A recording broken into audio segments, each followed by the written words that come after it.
พระติทไรรัตนผ่านแผ้วพระเกี้ยวเจ้าตั้งสามประการหมายมีพระพุทธพระธรรมพระสงฆ์อันเป็นสารณะที่เปิ่งของหมู่เฮาตั้งหลายขอกราบไหว้สาบุญญาปรมีธรรมท่านอาจารย์ท่านพ่อครูอภิวัฒนวิกรมสมปานเจ้าวัดปากตังเจริญผู้ดำเนินรายการเสียงธรรมแสงอรุณและรายการอู้จาภาษาธรรมพร้อมไปด้วยท่านครูบาอาจารย์พระสงฆ์องค์สังฆเจ้าภิกษุสามเณรทุกรูปทุกองค์ที่ท่านได้เปิดวิทยุรับฟังอยู่ต่างวัดต่างวาได้ความเคารพอย่างสูงสุดยิ่งครับผมสวัสดีเจเจขอแสดงความนับถือลุงหนานเนอครับผมขอกลับไหว้สาในรักเขาเหมือนกันนะครับสวัสดีผมขอกลับไหว้สาตุลุงนวลโคนรูปหล่อเขาเหมือนกันนะครับจะเยินปอนเนอะผมขอกลับ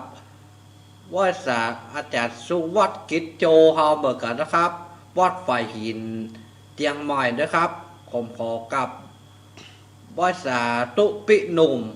วัดฝ่ายหินเฮาเหมือนกันนะครับกับไหว้สาตุปิหนุ่มเนาะตุปิหนุ่มฟังก็ดีผมขอกับไหว้สาเหมือนกันนะครับเกิดตุปิหนุ่มฟังในมือถือก็ดีในบัดเดี๋ยวนี้ในมือถือเพิ่นถึงฟังได้กันหมดผมขอกับไหว้สาสวัสดีกำนันหนุ่ยเฮาเหมือนกันนะครับผมขอกับสวัสดีกำนันหนุ่ยเฮาเหมือนกันเนาะผมขอกับสวัสดีปี่ทิศสมัยคนงามบ้านดอนตันแม่ริมเฮาเหมือนกันนะครับสวัสดีปี่เฮาเหมือนกันเด้อบ้านดอนตันแม่ริมเนาะครับ ผมขอกับสวัสดีผู้หมวดศิลพรพิมพ์สมุทรเฮาเหมือนกันนะครับผมขอกับสวัสดีป้าหลวงนันอาคมเตสนาเฮาเหมือนกันนะครับสวัสดีผมขอกราบสวัสดีแม่หลวงนงเฮาเหมือนกันนะครับผมขอกราบสวัสดี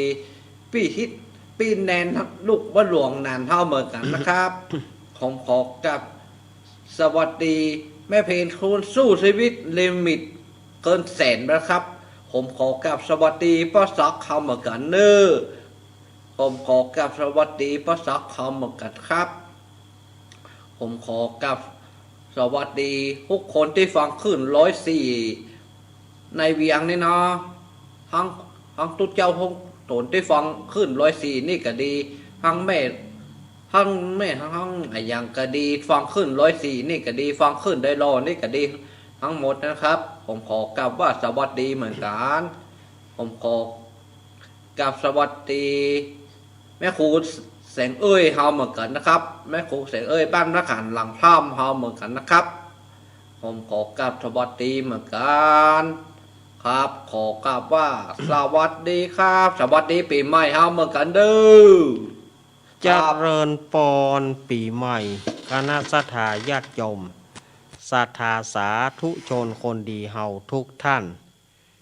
มาแล้วเนอมาแล้วเนอมาแล้วเนอมาแล้วมาปะกันในรายการธรรมะเพื่อชุมชนซึ่งรายการ ธรรมะเพื่อชุมชนนี้ก็มาปะวันที่9ไปปะผมที่วัดฝ่ายหินเตียงใหม่ก็ได้นะครับวันที่9ผมจะวันที่8ผมจะไปนอนตัวเน้นลักเขาตู้ลุงเขา วันที่8ไปปะกันวัดฝ่ายหินเด้อกับวันที่9ก็ไปปะกันได้กันเด้อครับ8 โมงล้อมหมุนแล้วครับครับขอบคุณครับรายการธรรมะเพื่อชุมชนนี้เขาจะปะกันเป็นประจำกู้วันอังคาร ตั้งแต่เวลา20:00 น.โดยประมาณไปจนถึง4:00 น.หลังจากที่เฮาได้ฟังรายการธรรมะบันเทิงใจโดยท่านอาจารย์ท่านพระครูปรัตน์ณัฐพงศ์ทิตวุฒศิริแล้วก่อนน้องนายชินดนัยสายใจวัดป่าจันทร์วัดดอนจันทร์ ตำบลเวียงกาหลงอำเภอเวียงป่าเป้าจังหวัดเชียงรายเมื่อเราได้ฟังทั้งท่านพระครูแล้วก็น้องนายจบลง20:00 น.ก็เป็นรายการของอาตมาภาพเก้ากับผมสามเณรรักปัญโยนานแห่งวัดสันเหมืองตำบลหนองล่องอำเภอเวียงหนองล่องจังหวัดลำพูน เป็นผู้ดำเนินรายการนี้ออกอากาศณห้องส่งวัดปากตางเจริญ ตำบลดอยหล่ออำเภอดอยหล่อจังหวัดเชียงใหม่ส่งกระจายเสียงไปหาสถานีวิทยุต่างๆดังนี้สถานีวิทยุคลื่นพระพุทธศาสนาการศึกษาและวัฒนธรรม 104.50 วัดฝายหินตำบลสุเทพอำเภอเมืองจังหวัดเชียงใหม่โดยเมตตาธรรมของท่านอาจารย์ท่านพระครูสมุวิสุวัตวรกิจโจสถานีวิทยุ 100.25 วัดพระบาทอุดมน้ำบ่อสาวาอำเภอฝางจังหวัดเชียงใหม่โดยเมตตาธรรมของหลวงพ่อสุจิตตานุรักษ์สถานีวิทยุห้วยตองสักเรดิโอธรรมะของชุมชน 98.75 เมกะเฮิรตซ์วัดห้วยตองสักตำบลขวงเปาอำเภอจอมทองจังหวัดเชียงใหม่โดยเมตตาธรรมของหลวงพ่อวาปีวรมานิตและท่านอาจารย์ชวริช ชยวังโสสถานีวิทยุ 106.25 เมกะเฮิรตซ์มนเสียงธรรมอำเภอแม่แจ่มจังหวัดเชียงใหม่ 106.25 โดยเมตตาธรรมของหลวงพ่อมงคลวิสิทธิ์ท่านปรัตน์อุทัยทั้งสองท่านสองอุทัยสถานีวิทยุแม่ขจารโมเดิร์นเรดิโอ94.50 เมกะเฮิรตซ์โดยป่อน้อยสุวรรณแม่อนงพรหมมินทร์สถานีวิทยุแม่วางเรดิโอสถานีวิทยุบ้านแป้นเรดิโอ สถานีวิทยุชุมชนคนเมืองลี้สถานีวิทยุเวียงป่าเป้าและสถานีวิทยุหลายสถานีที่เปิดรับสัญญาณจากสถานีต่างๆตามที่อาตมาได้ได้กล่าวมาเนาะมาปะกันละเนอสถาญาติโยมมาปะกันวันนี้เป็นวันอังคารที่28ธันวาคมพุทธศักราช2564 Happy New Year Happy New Year ย้อนหลังพี่น้องชาวคริสต์เนาะ Happy New Year Happy New Year เนอะย้อนหลังไปสำหรับศรัทธาญาติโยมที่เปิ่นฟังอยู่เนาะวันนี้เป็นวันที่28แล้วเนอะเดือน3เหนือเดือน3เหนือเดือนอ้ายหรือว่าเดือนเกียงใต้แฮมมานี่9 ค่ำวันนี้เหลือเวลาแถมเหลือเวลาแถม4 วันเหลือเวลาแถม3 วันปี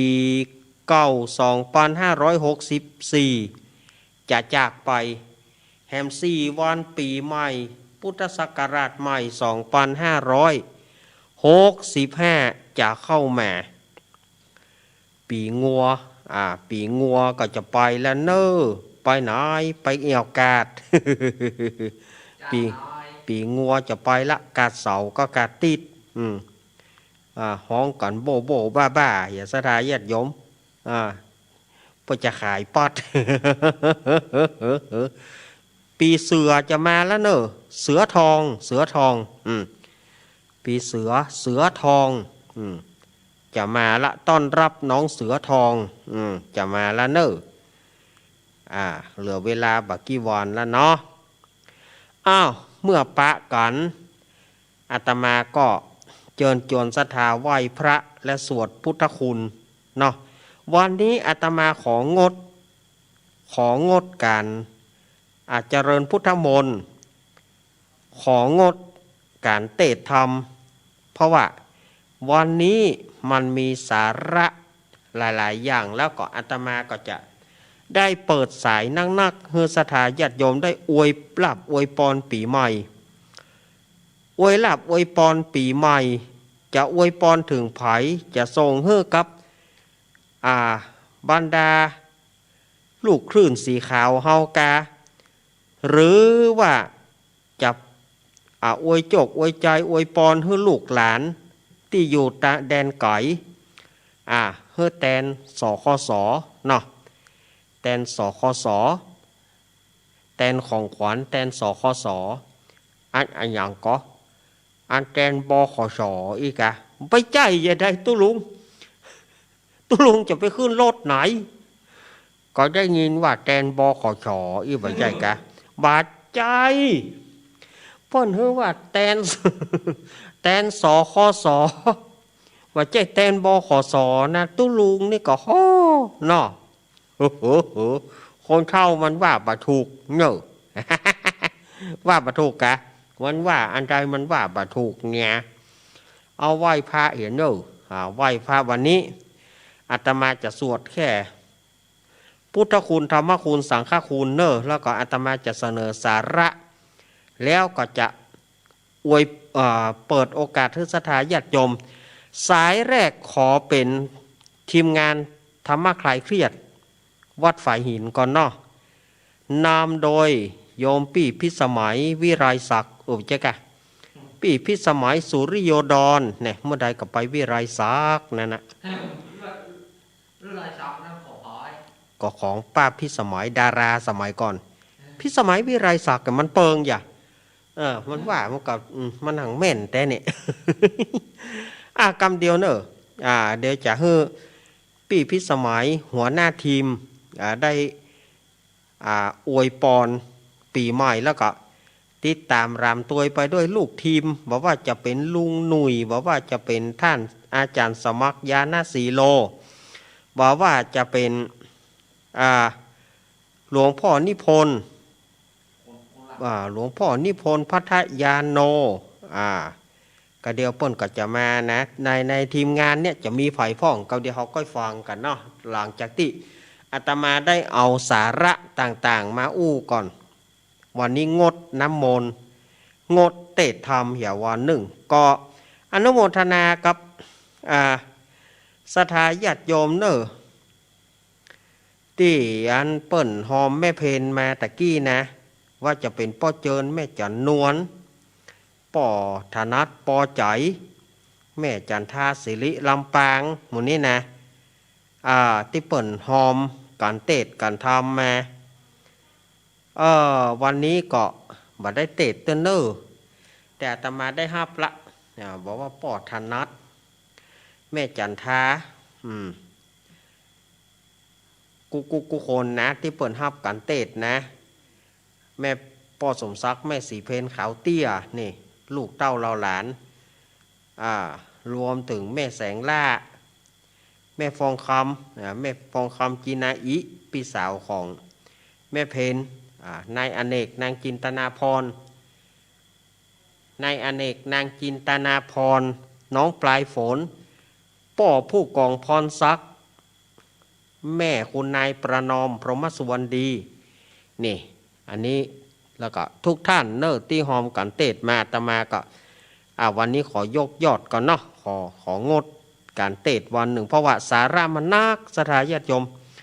สาระนักเหลือเกินแล้วก็จะได้เปิดโอกาสให้ศรัทธาญาติโยมไผ่จะอวยพรอย่างที่อาตมาว่านั่นนะแตนสคสแตนของขวัญปีใหม่ไผ่ที่จะอวยพรให้ลูกให้หลาน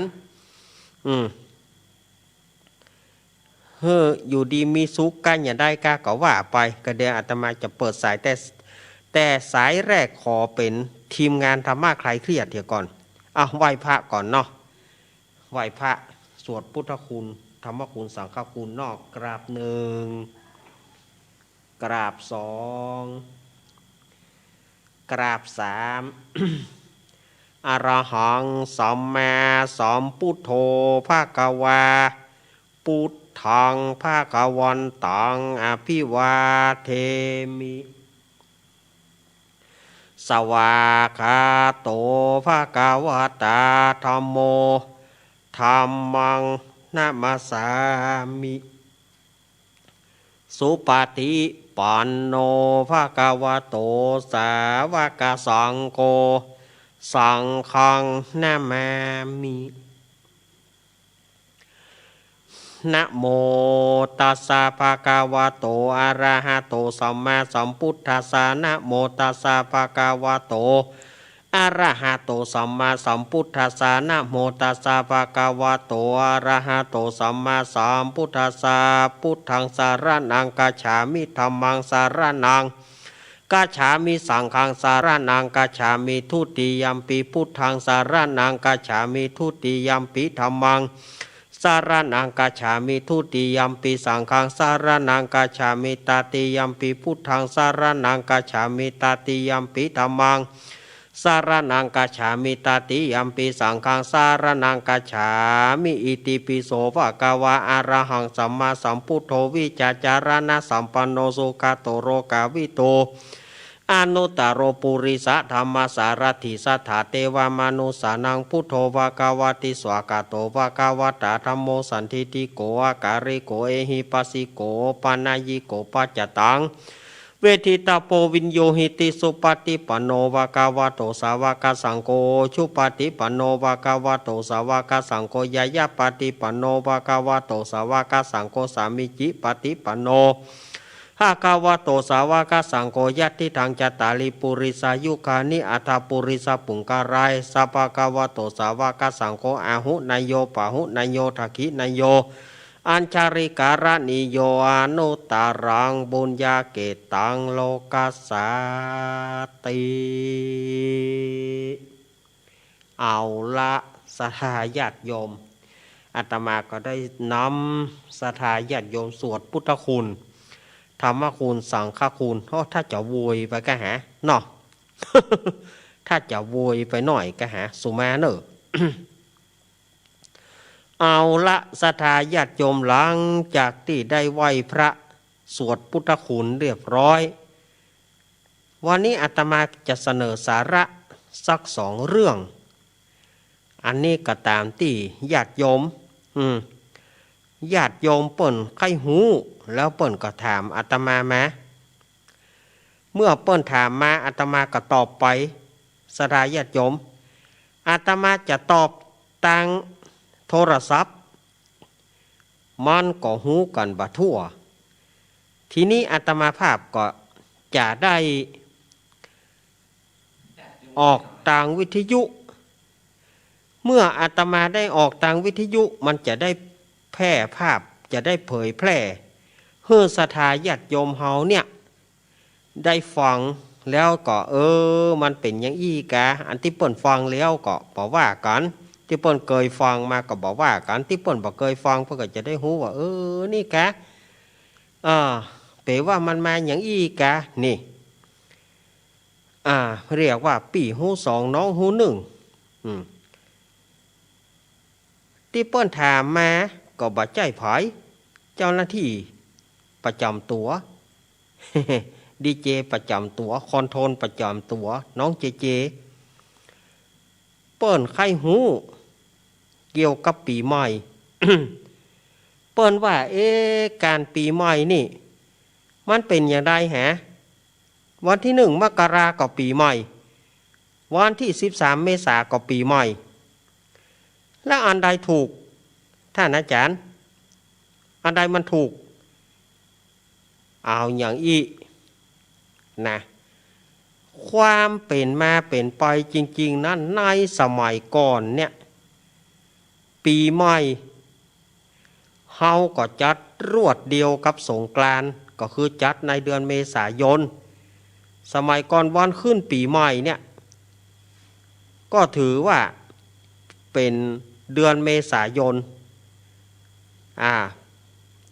ก็คือรวบยอดกันคือสงกรานต์ปีใหม่สงกรานต์หรือว่าปีใหม่เมืองกับปีใหม่ไทยสากลเนี่ยก็เป็นอันเดียวกันวันเดียวกันอันนี้เราก็ถือว่าเป็นปีใหม่วันขึ้นปีใหม่ในสมัยก่อนๆแต่มาถึงพุทธศักราช 2483 หรือว่า 84 เนี่ยนะบา2483 ก็ 2484 ในพระนาท่านจอมพล ป.พิบูลสงครามเป็นนายกรัฐมนตรีสมัยนั้นเปิ้นเขาว่าจอมพลนี่เนาะจอมพลป.หรือว่าชื่อแท้ๆของเปิ้นจอมพลแปลกพิบูลสงครามป.ก็คือแปลกนั่นนะ จอมพลแปลกพิบูลสงครามเป็นนายกรัฐมนตรีได้หารว่าปีใหม่วันขึ้นปีใหม่ของเปิ้นทั่วโลกว่ะของเปิ้นทั่วโลกเนี่ยในสากลเปิ้นเอาวันที่1 มกราคมฉะนั้นประเทศไทยก็ควรเอาตามเปิ้นก็ควรเอาวันขึ้นปีใหม่เนี่ย หรือว่าเปลี่ยนศักราชวันขึ้นปีใหม่ก็ควรที่จะเอาให้มันตันกับสากลตันกับโลกจอมพลป.ก็เลยเปลี่ยนใน 2483 หรือ 84 ที่อาตมาก็มันก็จำได้ลางๆนะจอมพลป.ก็เลยย้ายมาจากเดือนเมษาย้ายวันขึ้นปีใหม่ย้ายวันขึ้นปีใหม่หรือว่าปีใหม่ไทยเนี่ยเอามาเป็นวันที่1 มกราใน 2483 หรือว่า 84 เนี่ยเป็นขึ้นมาครั้งแรกย้ายวันขึ้นปีใหม่หรือว่าปีใหม่ไทยที่เฮาฮ้องกันปีใหม่สากลก็เลยย้ายมาตั้งแต่บัดนั้นเป็นต้นมาเรียกว่าวันขึ้นปีใหม่วันขึ้นปีใหม่หรือว่าต้อนรับปีใหม่ส่วนปีใหม่เมืองหรือว่าสงกรานต์นั้นก็คือตั้งอยู่ที่ วันที่13 เมษายน 13 14 15 16ในคนเมืองเขานี่ ถ้าคนเมืองเขานี่จะถือถึงวันที่19เรียกว่าวันแรกคือวันสังขารล่องอันนี้ เอาถึงปีใหม่เมืองนะปีใหม่เมืองนี่วันสังขารล่องวันที่13วันเน่าหรือว่าวันเนา14พญาวัน15วันปากปี16ปากเดือน17ปากวัน18ปากยาม19แต่ก่อนถึงวันที่19เลยสถาญาติโยม ในปื้นเมืองเฮาก็เลยมีการเรียกว่าปีใหม่สงกรานต์ถ้าว่าเป็นไทยโบราณพวกก็ยังถือว่าเป็นวันขึ้นปีใหม่เหมือนกันเพราะเปิ้นกับบาละเป็นวันขึ้นปีใหม่เหมือนกันแต่ปีใหม่นี่เฮาก็เอาให้มันตันโลกเป็นปีใหม่ขึ้นปีใหม่สากลก็คือวันที่1 มกราเปิ้นเริ่มตั้งแต่นั้นมาจอมพลป.เปิ้นเริ่มตั้งแต่นั้นมาจนมาถึงณปัจจุบันนี้ อันนี้คือที่มาที่ไปของปีใหม่ในสมัยก่อนนี้ก็ ปีใหม่ปีใหม่ขึ้นปีใหม่เนี่ยนะต้อนรับศักราชเนี่ยส่วนมากแล้ว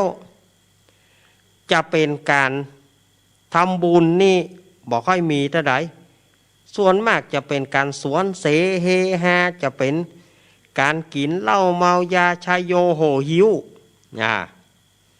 การชายโยโหหิวการกินเหล้าเมายาเป็นใหญ่เมื่อโลกมันเปลี่ยนไป บัดเดียวนี้ตังพระสงฆ์องค์เจ้าตังพระสงฆ์องค์เจ้าเปิ้นก็ได้หันพ้องต้องการว่าจะเนี่ยจะใดที่จะลดความที่ศรัทธาญาติโยมจะกินเหล้าเมายาจะเอาเวลาไปสังสรรค์เฮฮาปาร์ตี้ไปเข้าดาวเข้าเดือนตามกูเตือนี่ถ้าสมัยก่อนบอกฮ้องว่าเขาดาวสมัยก่อนว่านับถอยหลังนับถอยหลัง10 9 8 7 6 5 4 3 2 1ชโยแน่ สมัยก่อนว่า สุมาเนอะนับถอยหลังในปีใหม่ในปัจจุบันมาเพื่อฮ้องว่าไปเขาดาวเอาให้มันเป็นคันที่เอาให้มันเป็นคันที่หน่อยให้มันเป็นแนวฝรั่งหน่อยเพราะว่าเขาดาวบัดได้บอกว่านับถอยหลังละเป็นการเขาดาว ก็คือนับถอยหลังนั่นแหละก็10 9 8นั่นแหละก็คือ10 9 8นั่นนะก็นับถอยหลังนะอันนั้นก็เป็นการเข้าดาวเรียบร้อยแล้ววัดดีปีใหม่ครับพ่องก็เอาเหล้ามาโจรกันพ่องก็เอาน้ำขวดไปโจรกันกินแล้วเอาล่ะกินเหล้ากินเบียร์มาหิวห้าวบุบกันตีกันบัดเดี๋ยวนี้ตังพระคุณเจ้าตังหลายพระคุณเจ้าพระสงฆ์องค์เจ้าเปิ้นก็หันว่าแต่ละปีมีอุบัติเหตุ มีการทะเลาะวิวาทมีการตีกันมีการบุบกันมีการแทงกันกินเหล้าแล้วเอารถไปโจรกันพ่องก็บ่ต้องเอาไปโจรนะสแลบเหียเองคว่ำเหียเองทำให้สูญเสียชีวิตทำให้ตายไปเป็นจำนวนนักจำนวนหนาหายหลังมาตังกรมการศาสนาหรือว่าตังพระสงฆ์องค์เจ้าก็มีการเพื่อเจริญพุทธมนต์สวดมนต์ข้ามปีสร้างปรมีข้ามพศได้ทำกันมาหลายปีละ แล้วก็ถือว่าเป็นการดีลดความรุนแรงลดอุบัติเหตุลดอย่างไปนักเพราะคนบอกไปเฮฮาปาร์ตี้ละ สุมาเนอะป้าก่อนเข้าวัดเข้าวานะศรัทธาญาติโยมป้าก่อนเข้าวัดเข้าวาไปสวดมนต์ข้ามปีสร้างปรมีข้ามพศนี่เขาก็เริ่มกันมาตั้งแต่ปัจจุบันเป็นต้นมาสถานีวิทยุ คลื่นสีขาวของเราสมัยที่เป็น 88.75 สมัยที่เป็น 88.75 วัดพระธาตุดอยน้อยเขาก็มีการสวดมนต์ข้ามปีสร้างปรมีข้ามพศโดยท่านบิ๊กบอสของเราท่านอาจารย์ท่านพระครูอภิวัฒนวิกรมจุดประกายขึ้นมาเริ่มแรกสวดมนต์ข้ามปีสร้างปรมีข้ามพศกำนั้นก็วัดต่างๆก็ตวยมาก็จนได้โด่งดังมาในเรื่องการสวดมนต์ข้ามปีสร้างบารมีข้ามพศสืบโหราจตานี่ น่ากะนั่นแหละเพลงของพ่อหลวงนานนะจุดประกายแรกๆสวดมนต์ข้ามปีสร้างบารมีข้ามพศ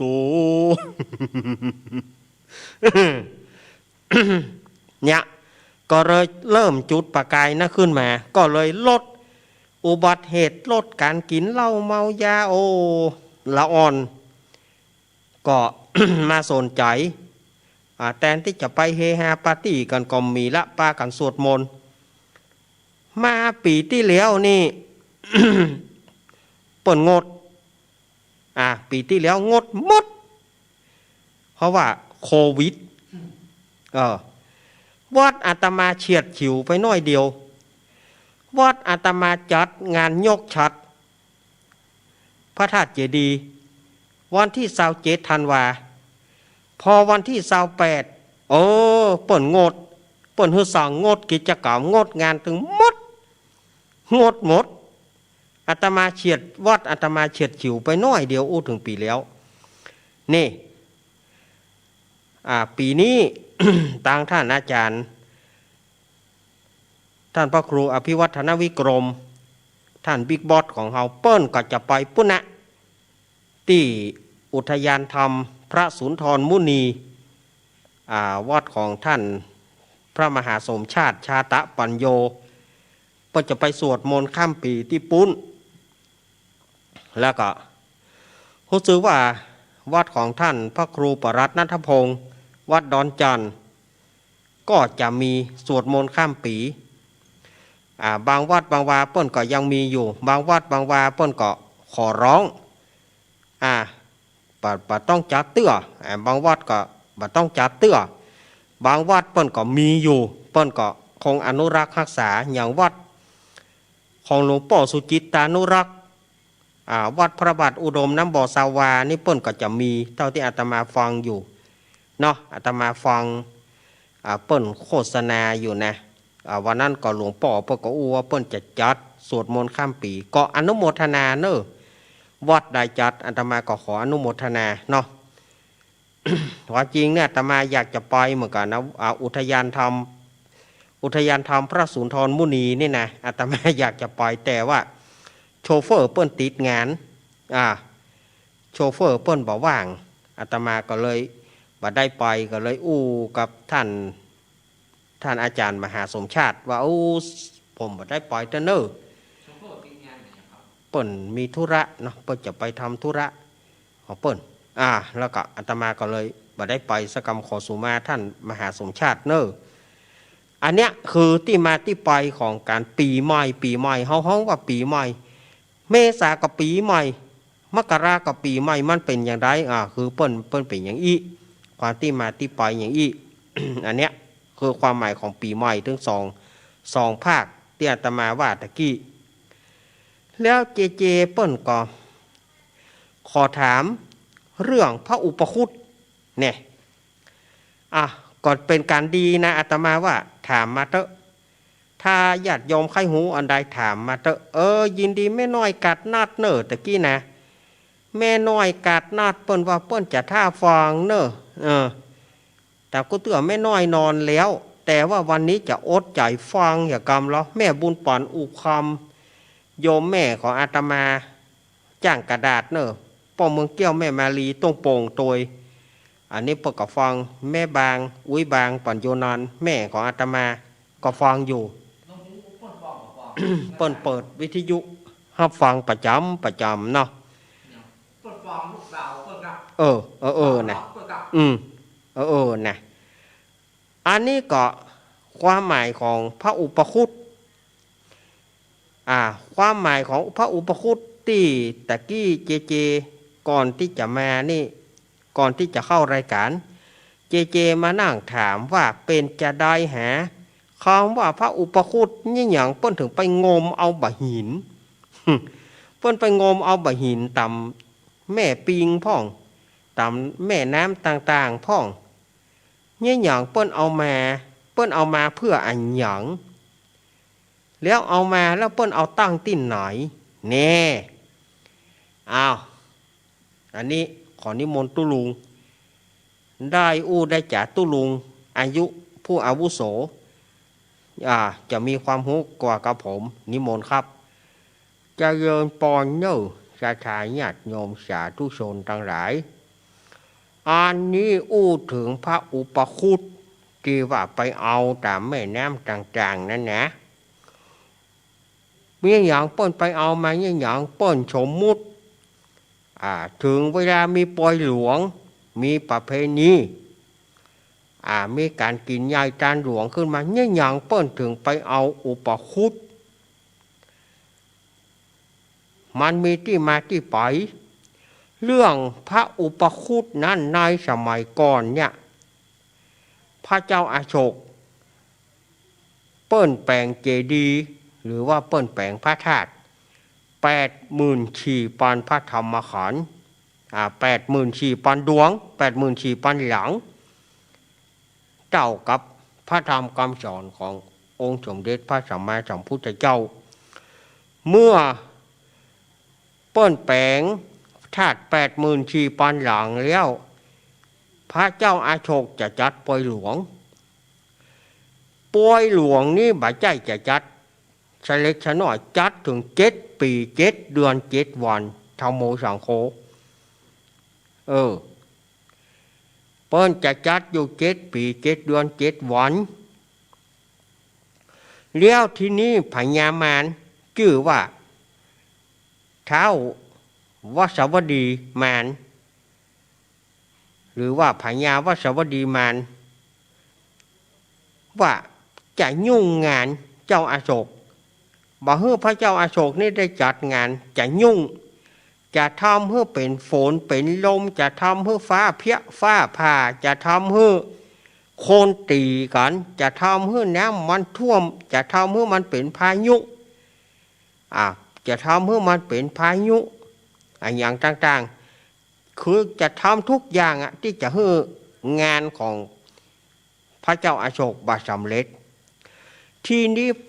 พระเจ้าอาโศกก็วิตกกังวลว่ากลัวพญามารมายุ่งก็เลยถามว่าใครผู้ที่จะสามารถปราบมารนี้ได้ก็เปิ้นก็ไปสืบเสาะหาก็ปรากฏว่ามีพระอรหันต์รูปหนึ่งชื่อว่าพระมหาอุปคุตพระมหาอุปคุตอยู่สะดือทะเลปุ้นเปิ้นก็เลยเฮื่อมหาเถระผู้ทรงคุณผู้เป็นอรหันต์ไปนิมนต์มาพระมหาอุปคุตเปิ้นก็เลยเสด็จเปิ้นก็เลยได้ขึ้นมาจากสะดือทะเล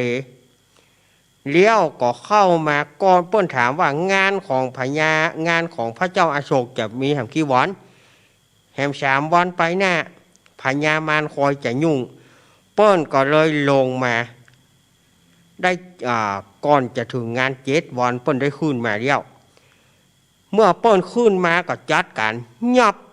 พญาวสวดีมารยับพญาวสวดีขังไว้ห้อมดอยเอายัดไว้ห้อมดอยแล้วก็ยู้ดอย4 ลูกหึ่นหนีบพญามารไว้หนีบพญามารไว้มันเหลือกล้วยปิ้งกันเนาะแบนขาเล็บแต่นะยับหนีบและยำบะเตื้อเชกหมาเน่าก้องคอพวงมาลัยเจ้าเอ้ยเจ้าพญามารฮว่าแหล่งจักแหล่งดึงหมาเน่านะมันก็แหล่งยืดยังปิงนี่ยืดทีนี้ก็พระมหาอุปคุตเปิ้นก็เลยไปนั่งนักอยู่หั่นศรัทธาญาติโยมก็ใส่บาตรญาติปกกันโจรปล่อยหลวงของพระเจ้าอาโศกแล้ว7 ปี 7 เดือน 7 วันนั่นนะเช็ดแล้วพญามารก็มาปล่อยพระมหาอุปคุตก็มาปล่อยพญามารก็ขอในผาธนาญาติต่อไปขอเป็นพระปัญเจกพุทธเจ้าองค์หนึ่งพระปัญเจกพุทธเจ้าเนี่ยบางคนก็ถามว่าตุลุงพระปัญเจกพุทธเจ้าคือพระพุทธเจ้าอย่างใดคือเปิ้นก็ตรัสรู้เหมือนพระพุทธเจ้าแต่เปิ้นบ่สอนไผคือเปิ้นหูเฉพาะตัวเปิ้นบ่สอนไผสักคนนะบ่สอนพุทธบริษัทบ่สอนไผสักคนนะก็เลยได้ชื่อว่านั่นนะเปิ้นฮ้อว่าพระปัญเจกพุทธเจ้าแล้วที่เฮาไปแห่กันมานะเปิ้นก็สมมุติเอาใบหินก้อนหนึ่งงามๆสมมุติว่าเป็นพระมหาอุปคุตก็แห่กันมาพ่ออาจารย์หรือว่าทุกเจ้าเปิ้นจะเจิญมา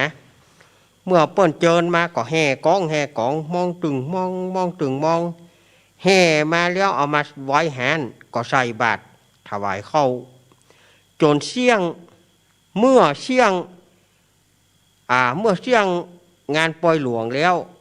ก็จงแห่เปิ้นปีขืน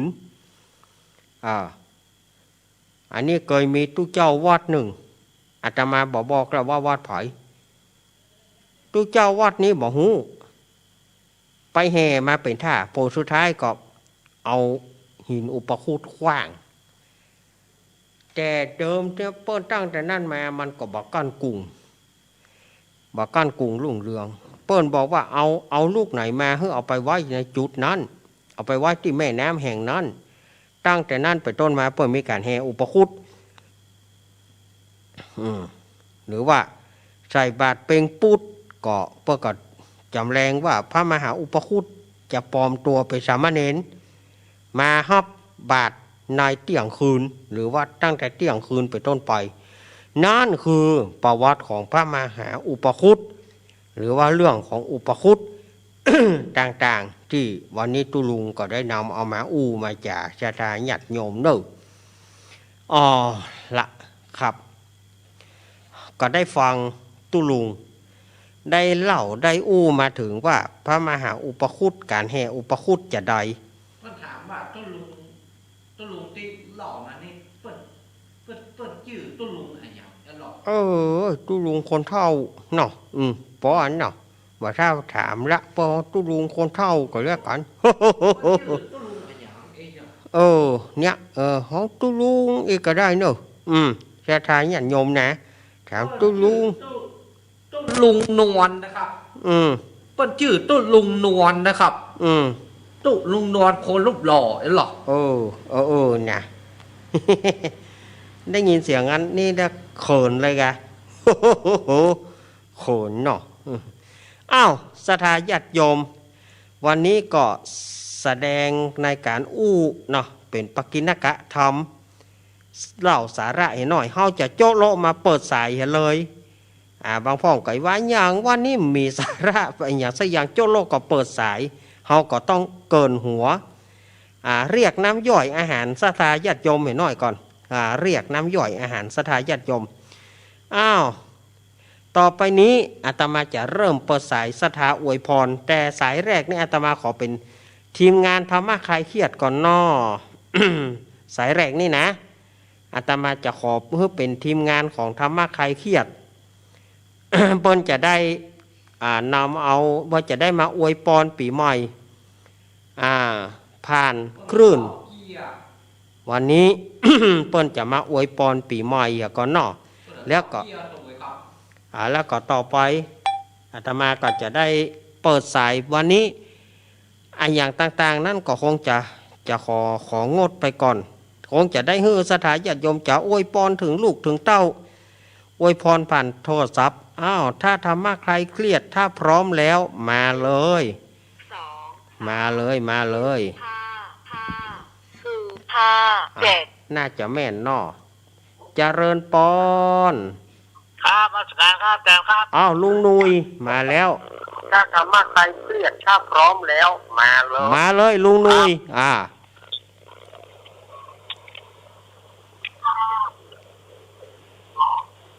เจริญปอนเจ้าครับราชการครับแจมครับลุงนุย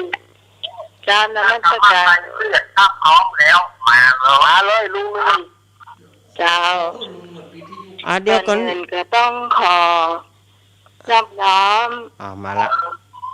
พระเถรานุเถระทุกรูปที่อยู่คลื่นสีขาวทุกท่านนะเจ้าคนผู้ฟังทุกท่านที่ฟังคลื่นสีขาวทุกอำเภอทุกจังหวัดด้วยนะเจ้าวันนี้รายการธรรมะเฮยเครื่องเราก็มีโอกาสดีที่ได้มาออกรายการของอาจารย์อรักษ์ปัญโยนันท์นะเจ้าทั้งทีมเลยนะเจ้า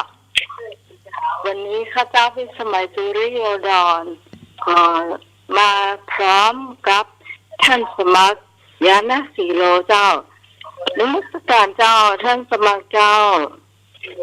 เจริญพรนมัสการเจ้าอาจารย์นิพนธ์เจ้าเจริญพรโยมพิสมัยเจ้าสวัสดีเจ้าหนูเจ้าครับสวัสดีครับผม สวัสดีเจ้าพี่พรเจ้า เจ้าสวัสดีเจ้าน้องแหวนเจ้า เจ้า วันนี้ทีมงานของเราก็มาพร้อมนะเจ้า วันนี้เราจะมาอวยพรตัวแล้วเราจะมีอย่างเล็กๆน้อยๆมาฝากคุณผู้ฟังหน่อยนะเจ้าเนาะเดี๋ยวว่าเราก็มีเสื้ออันหนึ่งที่มาฝากคุณผู้ฟังเสื้ออย่างเอ่ยเสื้อพักฝัง อ้าวพักฝัง เสื้ นี่ อ นะ พักฝังเจ้า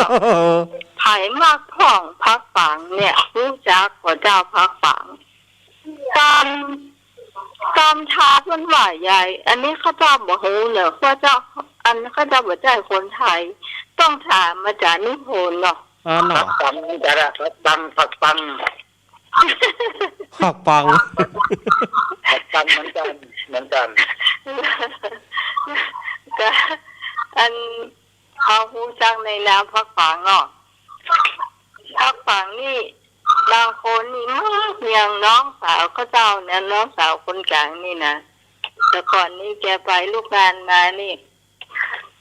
สาววันติดนี่เก็บผักฝังมาเจียวหรอ มีลูกสาวมาละเก็บผักฝังหลังบ้านเนี่ยมันใช่ที่ไหนอะหลังบ้านเนี่ยเก็บเอาพริกมาตัวเอามะนาวมาตัวอย่างกันทีนี้ไปซื้อจิ้นส้มมาเจ้าจิ้นส้มมา2 ห่อมาถึงก็เอามาวางแล้วเอาผักฝังมาล้างทีนี้ก็เอาพริกเอาหอมยังไปตำใส่กะปิเองเรียบร้อยแล้วก็ตั้งหม้อแล้วผักฝังเอาตั้งหม้อน้ำมันเดือดแล้วเนาะเอาโคตรพริกเนี่ยใส่เนาะทีนี้มันก็เอาผักฝังใส่คนแล้วก็ให้จิ้มนี่เนาะรอบบีบมะนาวใส่หน่อยจิ้มหอมให้หม้อไอ้เนาะ แล้วทีนี้มันก็ยกเอามาตักใส่ถ้วยกินสักกำเลียวว่าเจ้าเอ้ยกินส้มบางท่านมาได้ใส่สักกำเจ้ากินส้ม2 ห่อไม่ได้ใส่สักกำ เห็นว่า เจ้า เต้ากินพักฝังมาได้ ล่าเฮาก่อนเคยเอาเหล้าที่104มาแล้วเนาะแล้วเขาก็ไปดีไข้หัวหลวงตากรีดฟางโมกนะเพิ่นว่าโยมบ้านอาตมาก็มีมะปรางเปรี้ยว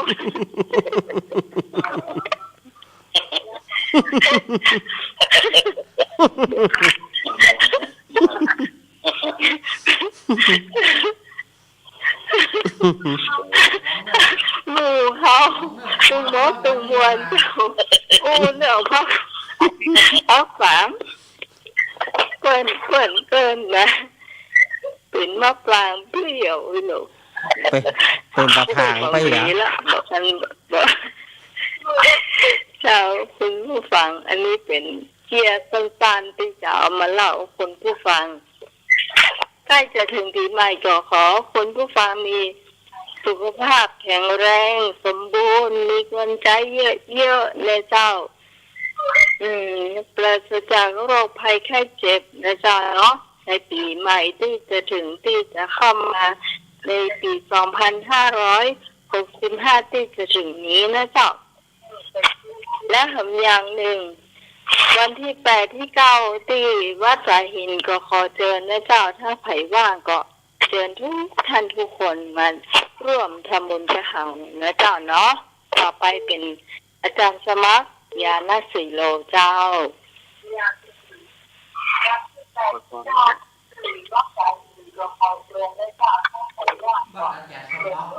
มานี้ก็ขอให้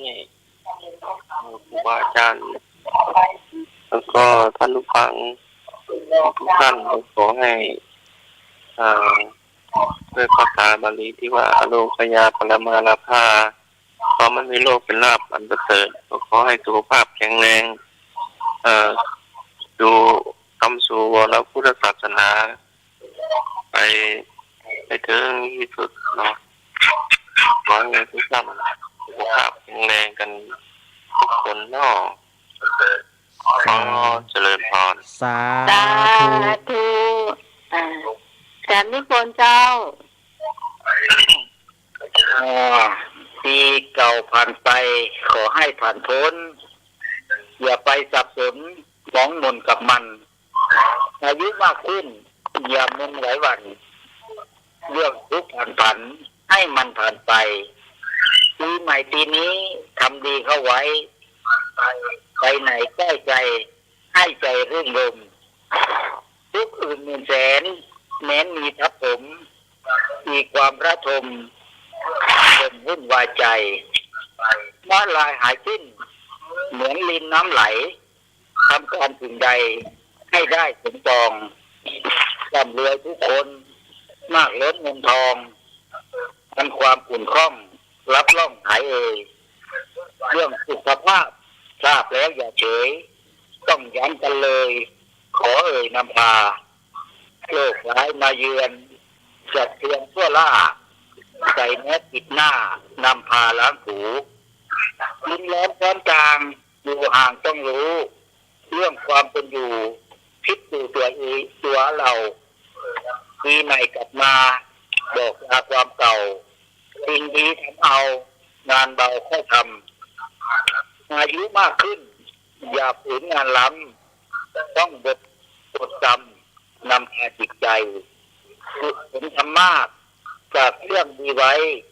ตายไปเมื่อไหร่ได้ใช้ส่งทางขอเจริญพรญาติโยมทุกคนที่ฟังขึ้นรายการสีขาวพูดสีขาวในสถานีแห่งนี้ก็ขอเจริญพร สา อย่าเพิ่ง ธุ ไปไหนนะเจ้า ไอ้หน่อยเจ้า ไอ้หน่อย ครับผมครับสวัสดีครับในรายการธรรมะเพื่อนสีขาวทุกท่านนะครับวันนี้ก็มีโอกาสได้มาอวยพรคือแต่ธรรมะเพื่อนสีขาวทุกท่านนะครับใกล้ปีใหม่ละเนาะอายุเอาก็เลื่อนไปเรื่อยๆครับเรามีโอกาสเราก็สร้างความดีสร้างบุญสร้างอย่างความดีในตัวเรานะครับเอาสร้างบ้านสร้างเรือนสร้างห้านสร้างนี่ไว้ในโลกนี้ครับเอาไม่ได้ไปสักอย่างเมาตาการข้างานครับเอากับเมาต้องจิตแต่เอาพ้องนะครับดูจิตแต่พ้องครับต้องมีโอกาสปีใหม่ปีนี้ขอให้ท่านโชคดีนะครับอายุยืนร้อยสาวครับผม อย่าพี่พรเจ้า มาเลยแม่พร ปราศจากลูกเล่นรักเจ้า ครับ ตอนนี้แม่พรก็จะที่มาอวยพรปีใหม่เนาะ ปี ว่า เก่ากำลังผ่านไปปีใหม่กำลังเข้ามา ขอให้ป้าอุ้ยแม่มอนป้าแม่พี่น้องๆทุกท่านจงมีอยู่ดีมีสุขอายุยืนยาวร้อยสาวและขอให้ทุกท่านโชคดีมีเงินใจไร้โรคาแล้วก็ขอให้ทุกท่านจงเจริญในทางโลกและทางธรรมตลอดไปเจ้าสาธุเจ้า สาธุ Happy New Year แอปนี่คือ เนาะ เจริญพร สาธุขอบคุณพระอาจารย์นวปัญโยนะสวัสดีเจเจนะเจ้า ครับดีเจเจดีสวัสดีเจเจเจเจ สวัสดีเจ้า เจเจ ครับ เสาร์หน้าปากันใหม่เจ้า เสาร์หน้าปาการไม้ต้อนรับก่อนวันปีใหม่เนาะ จ้า ครับ บายบายบายบายบายบาย ครับ เจเจบ๊ายบายครับ แล้วน้องเจ เอาละสถาญาติโยมตั้งหลายนี่ก็คือ ทีมงานธรรมะคลายเครียดได้มามาจ๋าได้มาอวยพรวันนี้มาละต่อไปนี้โต๊ะขัวโกลวดอาบน้ำฝ่ายจะอวยพรปีใหม่มาเลยวันนี้เจริญพร ครับกราบนมัสการครับ ว่าไปเลย ผมขออวยพรให้เทียบทายทีมธรรมะทายเครียด ให้มีความสุขความเจริญนะครับเนอะ ทำให้บัดตอนนี้ ทุกคนทุกท่านครับ อวยพรให้เจได้โบนัสตั้งหลักนะครับครับ เอา นมั ว่า สการครับ ขอบคุณคำไอ้วางสายฮื้อจิมสุมาเตอร์ขอบคุณวันนี้ 931 โอ้อันนี้มาเดี๋ยวกันเนอะ960เจริญปอน จังหวัดเจ้าวันนี้ แม่ มาจากวัดแม่การเจ้า แม่สายทอง เจ้า แม่สายทองอวยปอนเลยอวยปอนเลย วันนี้เปิดเพื่อเต็มที่ พวกเราปีใหม่เนาะ อวยปอนปีใหม่เอามัดมือเอาบอกอวยปอน ปีใหม่นะ อวยปอนมัดมือบ่เตื้อปีใหม่เฮาปุ้นก่อนมัดมือเฮาปุ้นก่อน ขออวยพรปีใหม่นะเจ้าขอสุขภาพแข็งแรงทุกคนที่ฟังขึ้น 98.75 นี่นะเจ้าขอสุขภาพแข็งแรงนะเจ้าขอโชคดีปีใหม่ ตลอดปีตลอดไปปี64ผ่านไปแล้วก็ปี65จะเข้ามาทำนะเจ้าเจ็บปวดที่ไหนก็เฮือมาอันตรายก็อย่าได้มาบังเกิดสุขล้ำเลิศด้วยพร4ประการเพื่ออยู่ดีกินหวานอยู่ยืนนาน100 ปีวันณะผ่องสีสะอาดพลังเก่งกาจกล้าหาญปฏิภาณว่องไวเพื่อมีใจมีจบพ้นจากทุกโศกนาอยู่ดีดีคาเที่ยงเต้าทุกคำเจ้าทุกสันใส่ยันตุพระวังชัยมงคลังเจ้าอะไรเจ้าขอบคุณแม่สายทองมาละเปิ้นอวยปอนแม่สายทองวางสายฮื้อกำกดวางฮื้อกำถ้าตมาวางก็คือไปหมด0892140135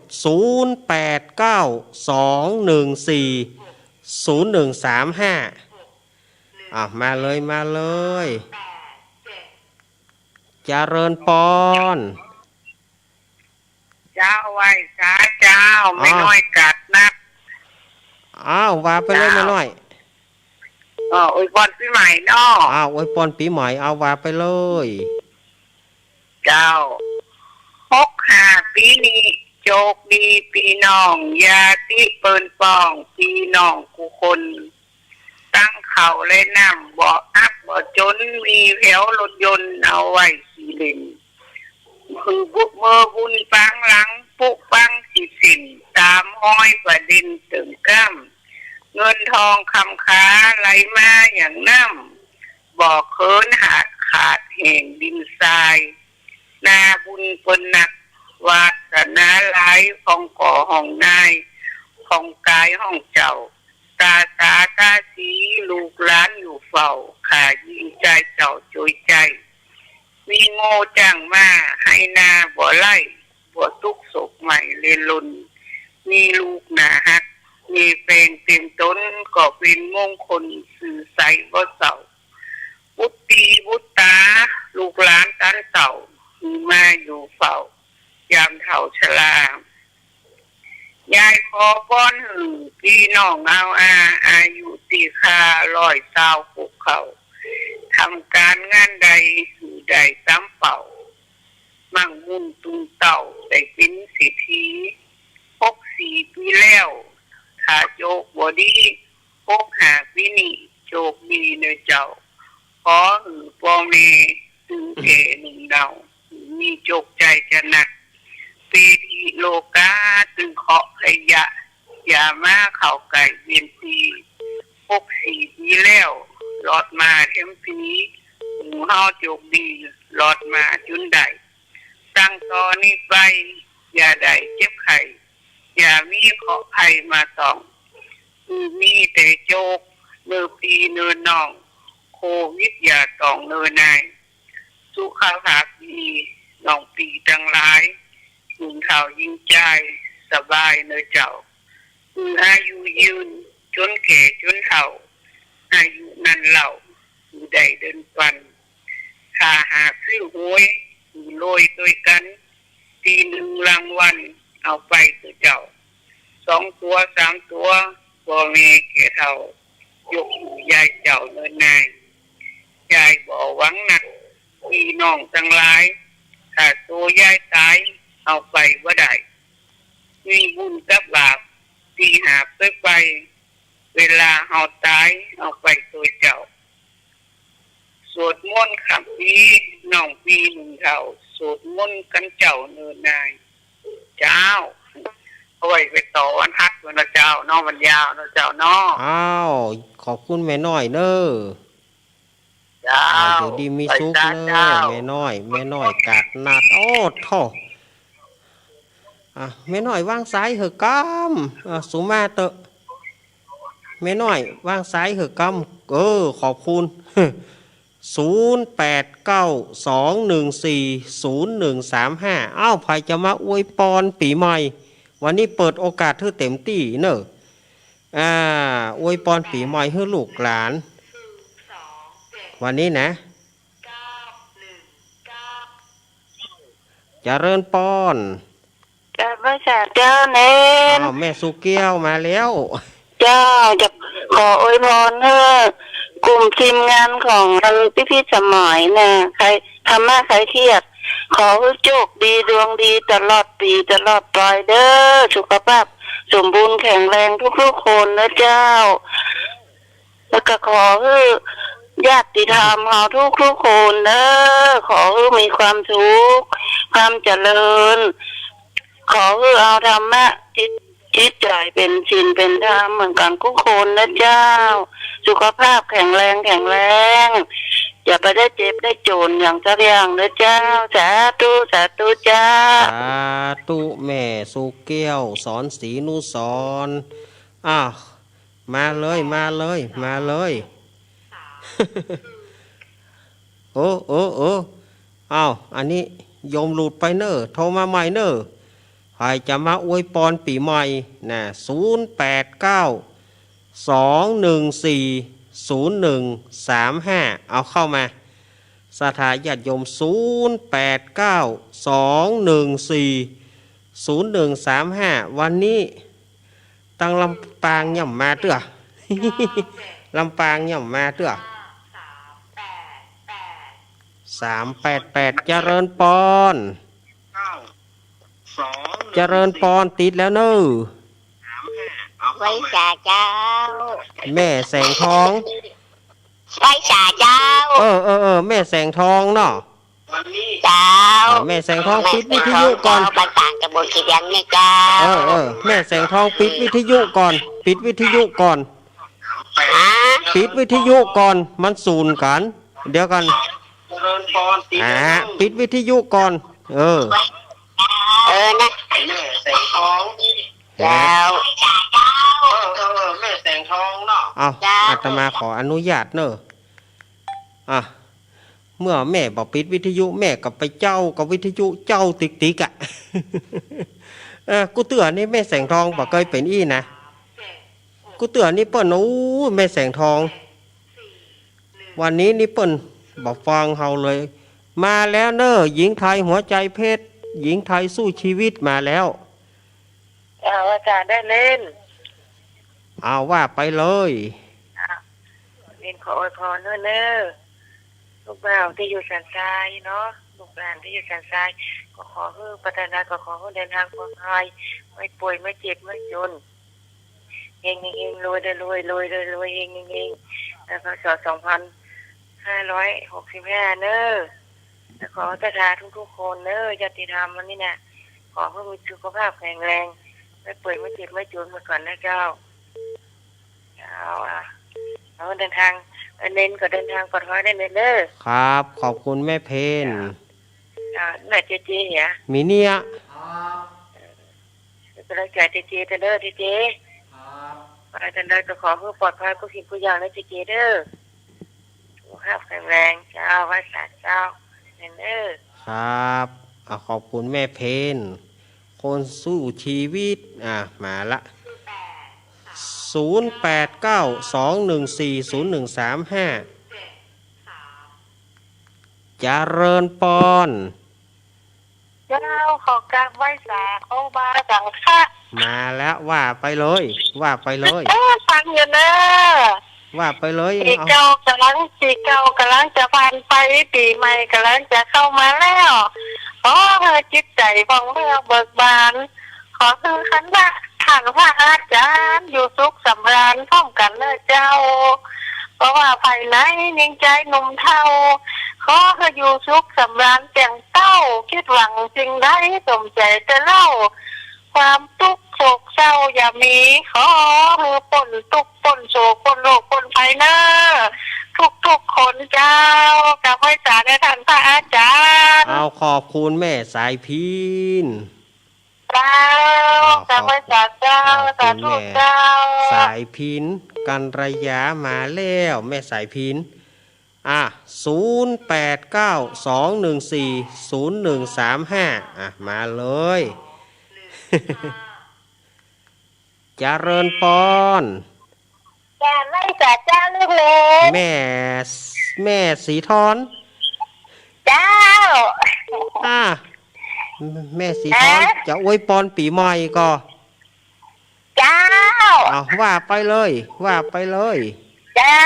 ปีใหม่ปีนี้แม่สีทอนก็ขออวยพรป้าอุ้ยแม่อุ้ยพี่ป้าน้าอาปู่ลุง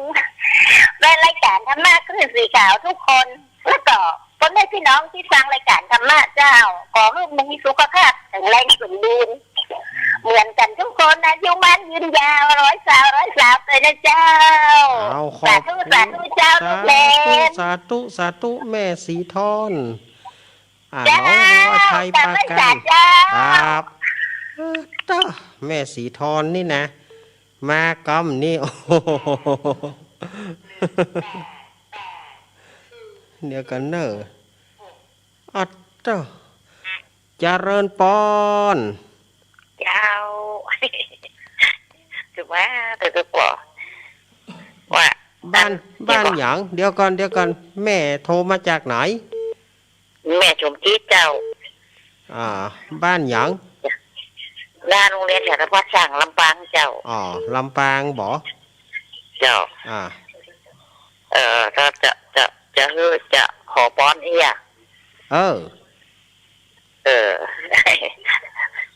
ดูพอฟังอันปี เดี๋ยวปอนอันธรรมาบาอนุญาตให้ปอนแต่ให้อวยปอนปีใหม่ ก็มันก็ยังเดียวนั่นอ่ะ เนื้อมันคนละอันถ้าไปปอนน่ะมันจะเงามันบัดใจถึงเวลาต้องปีใหม่เมืองปุ้นแม่จะอวยปอนถึงไผลูกหลานว่าไปปันป้อนอีหนออันก็ขออยู่ดีมีชุกว่าลูกว่าหลานว่าคนแก่คนเฒ่าคนหนุ่มอย่างนี้คนเฒ่าคนแก่คนหนุ่มละอ่อนตนแดนก็ขออยู่ดีมีชุกกุกคนอีมากะคืนเลยขอบคุณเจ้าโทรมาใหม่เนอะ0892140135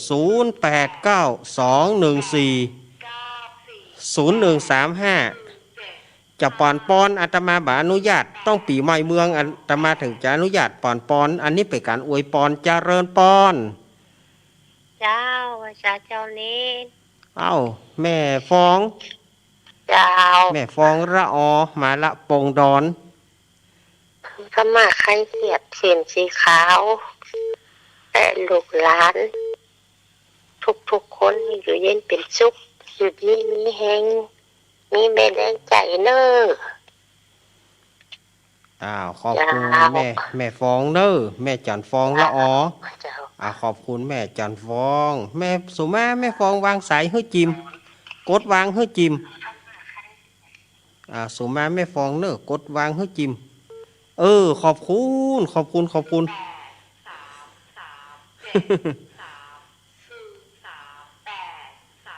อดโทษยังมีกระสามเจริญปอนไม่ค่ะเจ้าแม่หาเรียนใหญ่แม่อุ้ยอินแม่สาบสามเมิงผู้จักกันเลยเนาะหูกะแม่ขอให้สุขภาพเรียนอยู่แข็งแรงมีอายุยืนก็อายุมั่นขวัญยืนทั้งครอบครัวพ่อแม่พี่น้องก็คืออยู่ที่มีสุข หมดทุกข์หมดโศกหมดโรคหมดภัยหมดกรรมหมดเวรเป็นคนดีแห่งประเทศไทยเฮาเนอได้โรคภัยไข้เจ็บอย่างมาติดมาแปดโรคโควิดก็ไปไกลๆเนาะ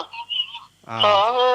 คุณน้องที่สมัยก็ได้อยู่ดีมีสุขมีสุขภาพดีๆมีเงินมีทองมีเข้ามีของเงินไหลทองไหลมาเป็นโกฎเป็นกรรมนะเจ้าอ้าวขอบคุณแม่อุ้ยอินขอบคุณหลายๆยินดีเนอะแม่อุ้ยอินแม่สาบสามเมิงถ้าจะอวยปอนก็คืออวยปอนอาตมาบาอนุญาตให้ฝ่ายปอนมันบัดถึงเวลา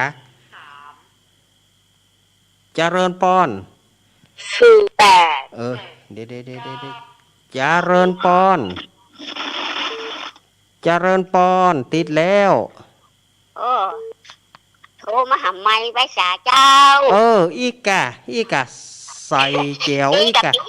แล้วก็บัดนี่ปิดแล้วตะกี้ก็ปิดเหมือนกันแล้ววิทยุนะมันดังอยู่มันสะต้อนกันยิกยอกมันแม่คนที่ทั้งคืนสีขาวทุกคนอยู่ดีมีชุกมีพลานามัยแข็งแรงเยอะได้เจ็บได้ปวดปีใหม่อยากออกมานี่แล้วก็อยู่ดีมีชุกมีเงินมีทองไหลมาเทมาเนี่ยเจ้าท่าเน็ตเด้อเจ้ายินดีแม่แสงทองเนอะยินดีแม่แสงทองวางสายให้จิมลุงเด้อขอบคุณเจ้าอันนี้เจ๊เด้อบ้านกว่าเดือนเด้อเจตัวจับลูกไฟไฟเจ็บบ่ได้มาไกลมาไกลเนอครับ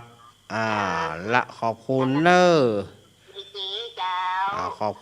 คุณแม่รุ่งแจ้งแสงทองแม่วางสายให้จิมแม่กดวางให้จิมสุมาอีกะ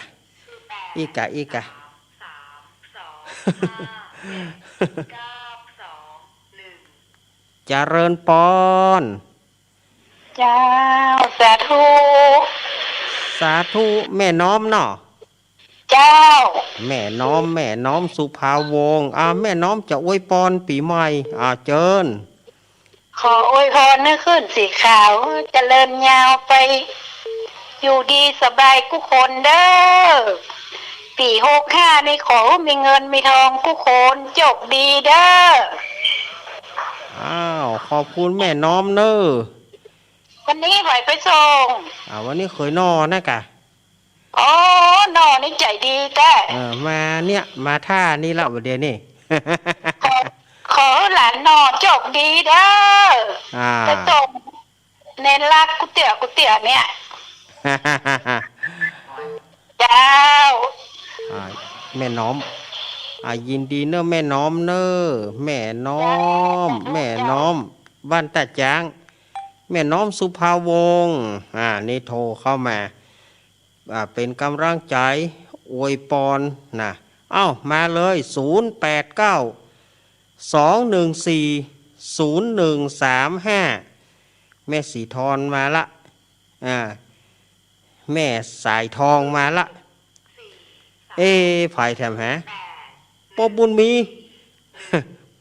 เมืองกลางเจริญปอนป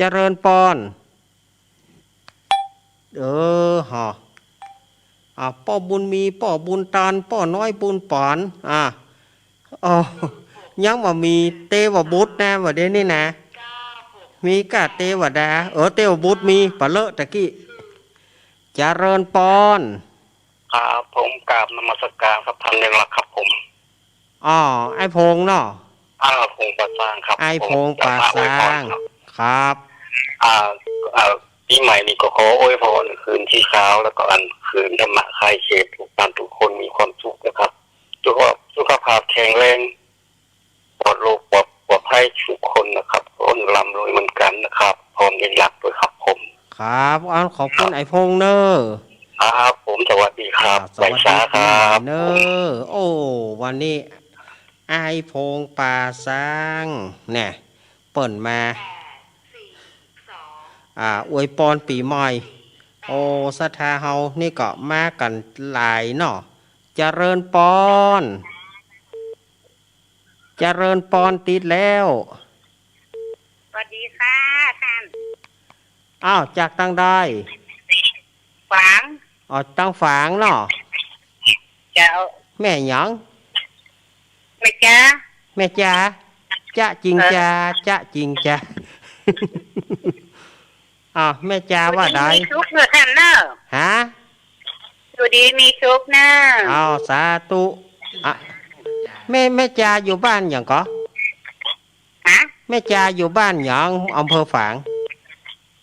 ไม่อยู่จันโปตำบลต้นมืออำเภอไม่อาย อ๋อแม่อายวะเนาะ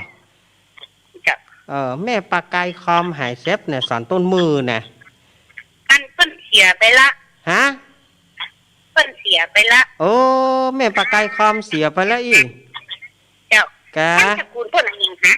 นะว่าน่ะ ท่านแม่ประกายคำนี่ ถ้าว่าแม่ประกายคำคนนั้นนี่เสียไปละ โอ้ยินดีแม่จาเนอะ เจ้า จะจริงจ้าจะจริงจ้าแม่จาวางสายเฮือกำสุมาเตะกดวางเฮือกำสายอื่นจะเข้าถ้าจะมากดขว้างก็คือไปหมดอะอ้าวขอบคุณแม่จาตุ๊ปีโอมมีหน่อย ป่อบุญมีหน่อยเจริญปอนเจริญปอนติดแล้วเนอะ เหรอ ติดแล้ว ขอมาตรการสำเร็จเอานักผลโยนนั้นครับผม ไอเอกพะเยาเนาะ ผม อ่า ผมชื่อยกเอกครับพะเยาครับผม หน้ากาไอเอกพะเยาเนาะ ครับผม ไอเอกว่าไปเลย ขอเอกขอเนอร์ เอาว่าไปเลย ครับผม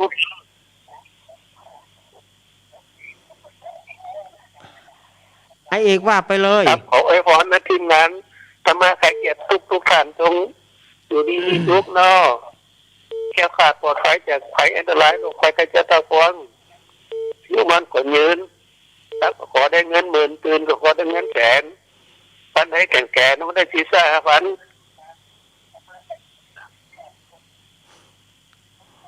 5,000 ยินดีไอเอกเนอะ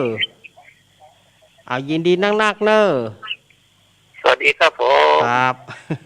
ไอเอกถ้าจะตื่นตานใจเนาะถ้าจะให้น้อยกับหมอนี่ แม่บุญแม่บุญแม่จันทิพย์มาเจริญปอน นวัตการครับสวัสดีปีใหม่ครับผมแฟนพันธุ์แท้ครับ เจริญปอนอันนี้จะมาแถมละเนอะตัวมาเพ่ไหน 0892140135แม่บุญแม่จันทิพย์มาแม่จันทิพย์มา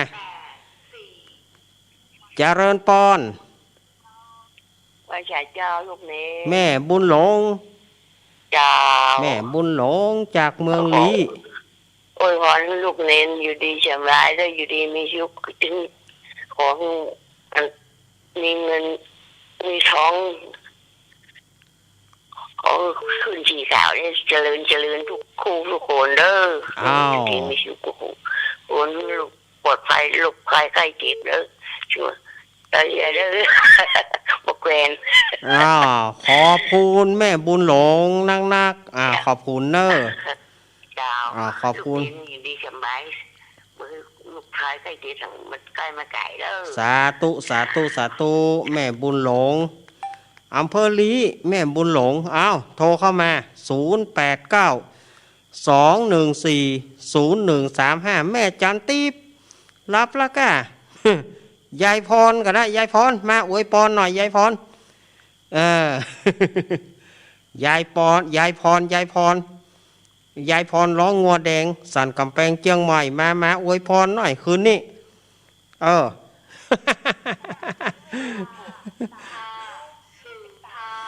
ดูเวลาอาตมาเหลือปะละวันนี้เจริญปอน ค ราบนมัสการหลวงพ่อเด่นเจ้า แม่หยังอุ้ยยวงกะ ไม่ยังเจ้า แม่อุ้ยยวงต่ำนกกก เจ้า พะเยา อันแม่ขอถามว่าเป็นวัดเล็กกันนะฮะ ฮะ แม่ขอถามอันนี้ฉันพระภูมิแม่มันเก่า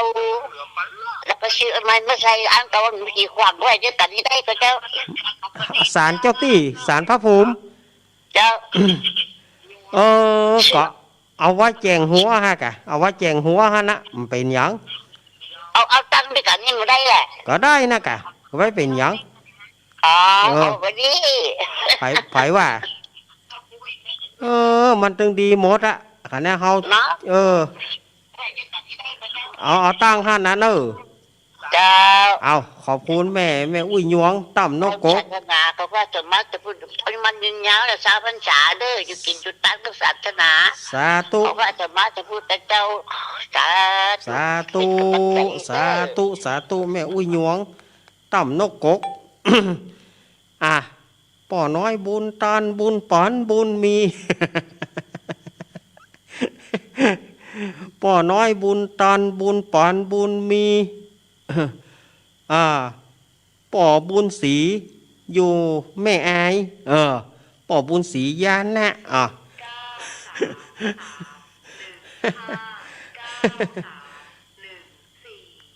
เจริญปอน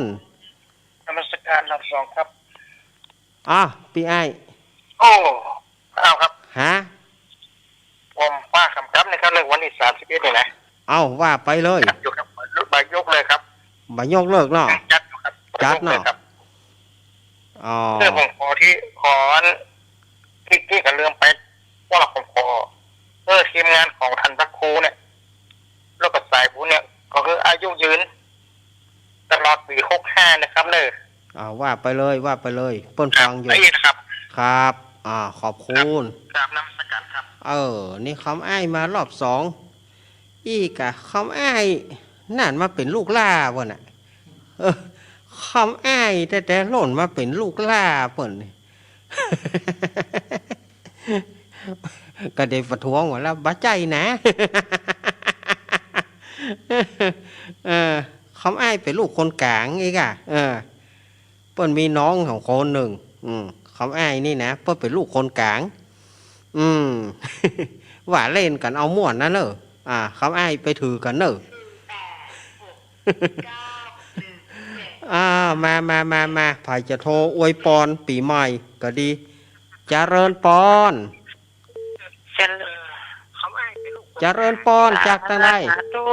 สาธุจากที่ไหนฮะ นี่แม่พัดเลยแม่พัดมาจากหนองอ้อมอำเภอแม่สาย อันนี้แม่พอดกะฮัลโหล แม่ปิดวิทยุก่อนกะแม่ปิดวิทยุก่อนแน่ คิดยังไงน่ะ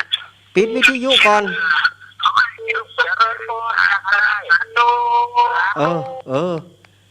ยุ่งละ ปิดอย่างใดฮะหมอบอกว่าปิดวิทยุก็ปิดอย่างใดแม่ก็บ่เข้าใจทำละเจริญปอน ไหว้จ้าหลวงเล่นเจ้า แม่ฉลาดเนาะ เจ้า แม่ฉลาดแก้ซ่อนจะอวยปอนก่อ ขอหลวงเล่นเนี่ยอยู่ดีสบายเนอะบนขอบบนน้ำอยู่ดีบนได้ตลอดปีตลอดเดือนเนอะ แล้วสาธุ เนาะแม่ฉลาดเนาะ เจ้า เอาละตะกี้นี่แม่เฉลียวเปิ้นยืนยันว่าปัจจัยบ้านเดียวกันแต่จังหวัดลำปางอีแม่อยู่แถมบ้านหนึ่งกับแม่ฉลาดเฮาก็ว่าปัจจัยหยังมันจื้อมันเอาเฉลียวฉลาดมันบ่รู้ว่านึกว่าเปิ้นอยู่ใกล้กันปัจจัยอีหล่ะแม่เฉลียวเปิ้นยืนยันมาเจริญปอน ไว้เจ้าลูกเล่น จากทางใดแม่ แม่โสมเจ้า แม่โสมเนียมมโน แม่โสมวันที่ขอให้ขึ้นสีขาวเฮาทุกคนเนี่ยอยู่ดีมีสุขนะเจ้า เจ้า สวัสดีปีใหม่ ว่าไปเลยว่าไปเลย สวัสดีปีใหม่ที่วันนี้สดชื่นสดใส100ความสุข10,000สดชื่น1,000สมหวัง1,100,000พลัง1,000,000ความสำเร็จเป็นของทุกคนทุกท่านครอบครัวตลอดไปนะเจ้าสาธุขอบคุณแม่สม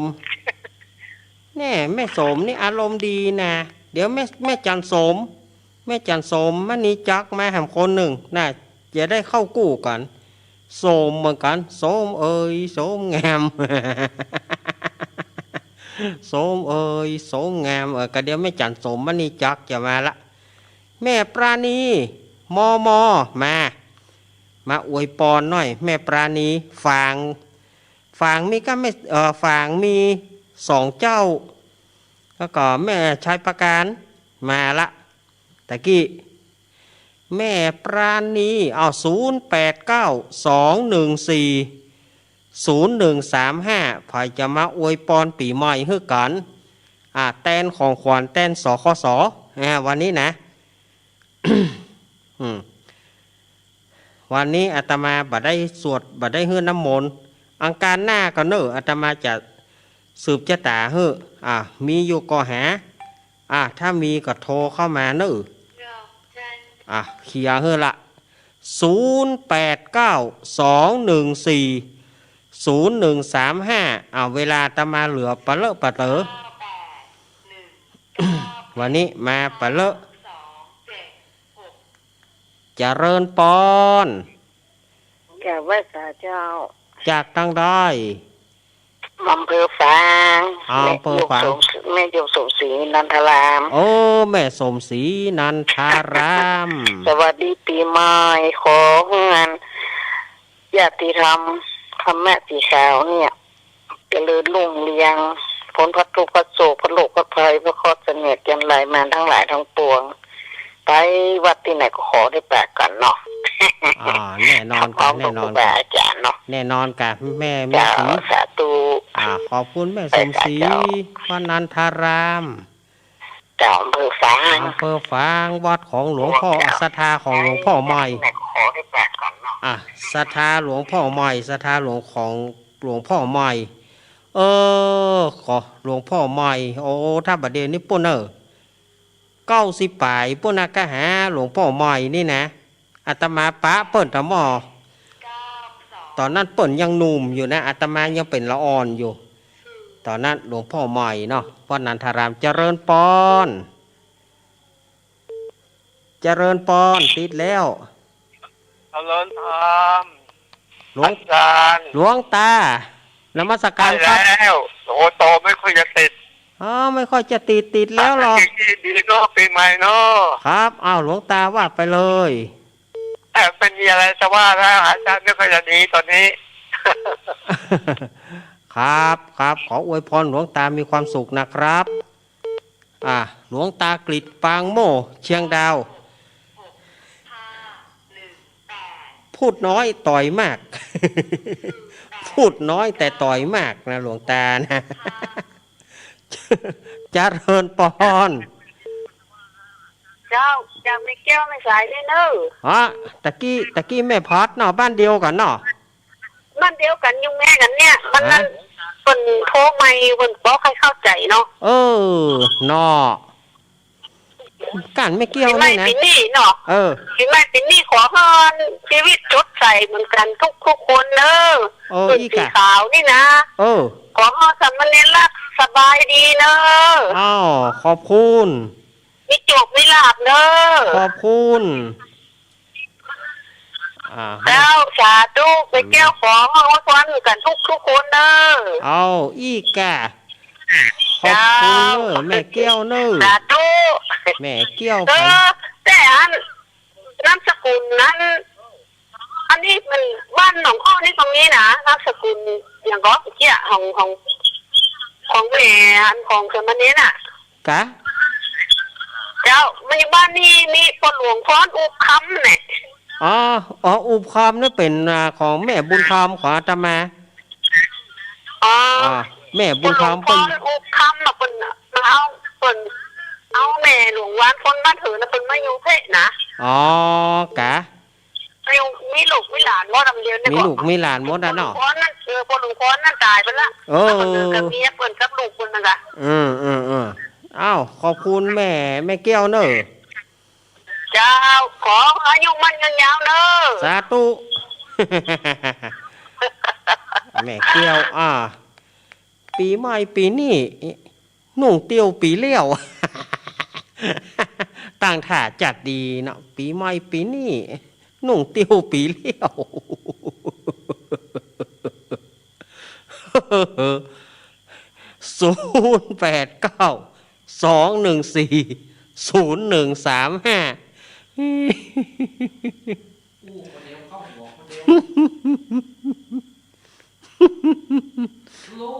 เฮ้ย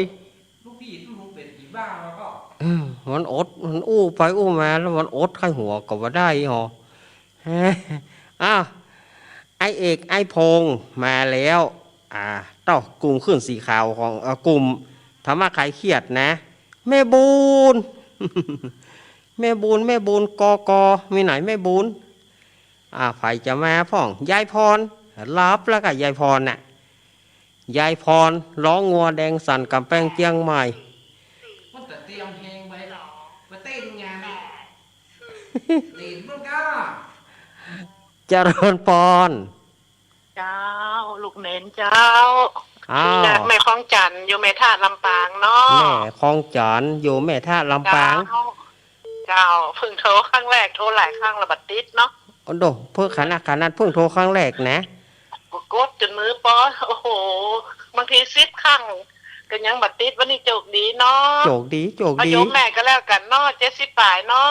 ะว่าไปเลยโยมแม่ก็ขอขึ้นสีขาวตีได้ฟังธรรมะมาตลอดก็ขออวยพรคือท่านทุกคนทุกท่านจงประสบแต่ความสุขความเจริญเนาะมีอายุมันยืนยาวเนาะแม่ก็ขอสิ่งศักดิ์สิทธิ์ทั้งหลายคุ้มครองขึ้นสีขาวขอให้โยมแม่ได้ฟังไปตลอดเนาะดีใจที่สุดเจ้าได้อู้กับลูกเน้นเนาะครับเจ้าสาธุเจ้าโชว์ครั้งแรกเลยนะเนาะลำปางไม่ท่าลำปางเจ้าโอ้โหอันนี้ขนาดครั้งแรกนะเก่งยกนิ้วให้10เลยว่าลูกเน้นจะมาตีวัดอันสุนทรมุนีเนาะจะยินดีต้อนรับนะเจ้าเสียดายมันบ่ได้ไปเอาไว้โอกาสหน้าเนาะอู้กับท่านมหาละว่าจะไปรอบหน้าจะไปรอบหน้าบ่เพิ่งได้พลาดละรอบหน้านะ0892140135โทรเข้ามา0466เจริญปอนนี่ครับนักศึกษาครับจากทางได้จะหลับปูนเนาะครับว่าจะได้หาอันนี้เป็นพระคุณเจ้าก่อไอ้สุกในใจไอ้สุกไอ้สุกที่พระบาทตากผ้ากะครับไอ้สุกไปอยู่ไหนบ่เดียวเดี๋ยวนี้อยู่มาอยู่บ้านปะเหลาแล้วบ้านที่ไหนบ้านปะเหลาบ่อยู่ที่พระบาทแล้วมันก่อเมียมาตายแล้วมาอยู่ปะเหลาให้ฮะอยู่ปะเหลาครับขอให้เนาะครับไปไหนไปการเสียม้อนหมดเลยค่ะสาธุขอบคุณไปไหนปืน5 ปืนหอมเนาะครับขอบคุณไอ้สุกเนอะไปใครเจมาใกล้มาไกลขออยู่มีสู้ยังมันก่อนยืดขอไปไหนขอปืน5 ปืนหอมไปติดไหนขอปืน5 ปืนหอมขอปืนติดทางเสียมุมมอนครับสุขภาพร่างกายแข็งแรงเนอะครับขอบคุณไอ้สุกเนอะครับไอ้สุกอันนี้ไอ้สุกพระบาทตากผ้าคนพิการทางสายตาแล้วก็พิการแขนด้วยนะเปิ้นมีแขนข้างเดียว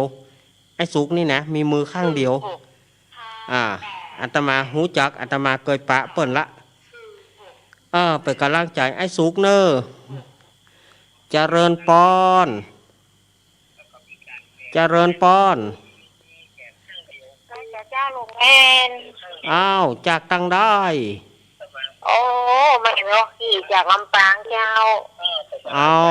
แม่บัวกี่ท่าโพ เจ้า หายไปเมินแล้วเนี่ย ก่อนที่คือปีใหม่นี่ เออ แต่ถามมาวันที่3นี่เอายังไงกว่าเข้าบ้านใหม่มันเป็นวันเก้าของวันจะดีก็ เก้ากล่องดีแม่ วันเก้ากล่องคือวันเข้าของ เปิ้นงดเว้นเสียศพอย่างเดียว แหละ เปิ้นยกเว้น เปิ้นงดเว้นการเสียศพอย่างเดียวเท่านั้น นอกนั้นใช้ได้หมดเก้ากล่องคือเข้าของแม่ เออเก้ากล่องคือเข้าของเนอะแม่เนอะ กระทรวงใจแล้วก็พอที่ทิ้งยมเลยพอที่ทิ้งแล้วก็มันทำใจทำลูกเล่นตอนกลางวันก็กว่าแบบฟ้าเนาะ เอาตามนี้เนาะเอาตามนี้เนาะจะอยู่ดีมีสุขเนอะแม่โบกี้วันเก้ากล่องสถานจัดยงจะคนขั้วเข้าบ้านกลัวมันบดีเก้ากล่องน่ะก็ดีเปิ้นงดเว้นการเสียศพบาดายเก้ากล่องก็คือเข้าของอันนี้089อย่างใดหายไปเหรอแม่บุญก็บ่มายายพรก็บ่มาแม่จันทิพย์ก็บ่มาเดี๋ยวจะลาแล้วหนู ใจขึ้นหอเจริญพร ไว้สาเจ้า จากทางใดแม่ แม่ดารุณีอยู่พะเยาเจ้า แม่ดารุณี ขอเนื้อปีใหม่2565นี่ขอทุกท่านทุกคนจงมีความสุขอายุมั่นขวัญยืนพระพุทธพระธรรมพระสงฆ์เทพบุตรเทวดาจงรักษาเด้ออย่าเจ็บอย่าจนนุตั้งกินตั้งตันเด้อไว้สาเจ้า ขอบคุณอีกะปดโทอีเลี้ยวใจดีแม่ดารุณีวางสายให้จิมสุมาเตอะกดวางให้จิม จ้า สุมาเตอะพอ ทุกวันอังคารเลยจ้า ขอบคุณเนอะแม่วางสายให้จิมบอกว่าแม่เฮ้ยวางสายให้จิมเหมือนดูว่าแม่เปิดวิทยุติ๊กแม่สีดาป้าสีดาคนงามมีหน่อยหาวันนี้มาตอนนี้สายว่างละใครจะมาเลย089 214 0135 089 214 0135มาเจริญปอนเจริญจากทางใดหา ประจำแล้วค่ะ หา ประจำเลยนี่ ทางใดนี่ ประการ ชายประการไม่เล็กกะ แล้ว ไม่เล็กไม่ได้หรอก ก็เติงหายอยู่นะหายเซฟไปเมินเนี่ยไม่เล็กเนี่ยฮะ เป็นอะไรเล็กจุ๊ก็ จุอีหยังก่อ ไม่ได้ป้าไม่เหยนะบ่ได้ป้าไม่เหยเนาะ ไม่ได้ตีใจหลานชายมาได้บอกว่าลูกหลานทัพเพ่ยังก็เติงหายอยู่เนอะไม่เหยนะก็ป้าจะบอกมันก่อนอู้เนาะครับแม่เล็กครับขาดนะจ๊ะน้องเล็กปวดค่ะกาหน้ากาแม่เล็กอันนี่เนาะเพื่อกำลังใจเนาะขอบคุณแม่เล็กเนอะแม่เล็กขอบคุณเนอะขอบคุณแม่เล็กนี่เปิ่นอยู่ชัยประการเปิ่นอยู่บ้านเดียวกับแม่เหยน่ะก็เป็นญาติเดียวกันกับอาตมาเนี่ยแม่เหยแต่ก่อนมีแม่เหยกับแม่หาแม่หาก็เฮ้ยหาเจริญปอนเจ้าพระสัจเจ้าลุงนี่โยมแม่ฟังอยู่เด้อแม่ยัง แม่จันจีแจ้งห หัวลีน แม่จันสีแจ้งหัวลีนโอ้ฝางมาคืนเมื่อเด็กเลยเนี่ยแต่ เจ้า ฝางมาคืนเมื่อเด็กเขาแม่จันสีว่าจะได้ ฟังอยู่เจ้าชัดเจนดีเจ้าตะกี้มาไหว้พระอยู่ไหว้พระเด็กวันเนี้ย บ่เป็นหยังบ่เป็นหยังฟังธรรมก็เหมือนไหว้พระก็ฟังธรรมนั่นนะเนาะ เจ้า ขอบคุณแม่ เจ้า ขอบคุณแม่จันสีแจงหัวรีนแห่แม่ปานี้ไปฮือการเปิ้นนะแม่ปานี้มมีไหนมอ่ะ แม่จันสมก็ได้แม่ปานีก็ได้แม่บุญแม่สมเนี่ยมโนมาละแม่บุญนี่กะหายเซฟแม่บุญแม่จันติบนี่เดี๋ยวเขาจะลาแล้วเนอะ เจริญปอนเจริญปอน เจ้านมัสการเจ้าเน้นรักเจ้า จากตั้งไรหา ปะบงสารปีเจ้าปีสองเจ้า ปีสองมาแล้ว เจ้าขออวยพรเพื่อขึ้นสีขาวทำมาคลายเครียดตัวจงอยู่ดีมีสุขเหมือนกันกู้คนนะเจ้าน้องเจเจตัวเนอน้องเจเจตัว เจ้า ยินดีนักๆนะพี่เนอปีสอง นมัสการเจ้าครับขอบคุณนี่มาละเปิ้นมาละแม่บุญมีไหน แม่บุญแม่จันติบยายพรถ้าบอกมาเขาจะลาแล้วเนอะ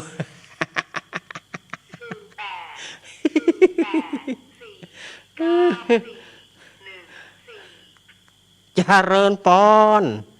ไว้สาลูกเด่น แม่สีกุล เจ้า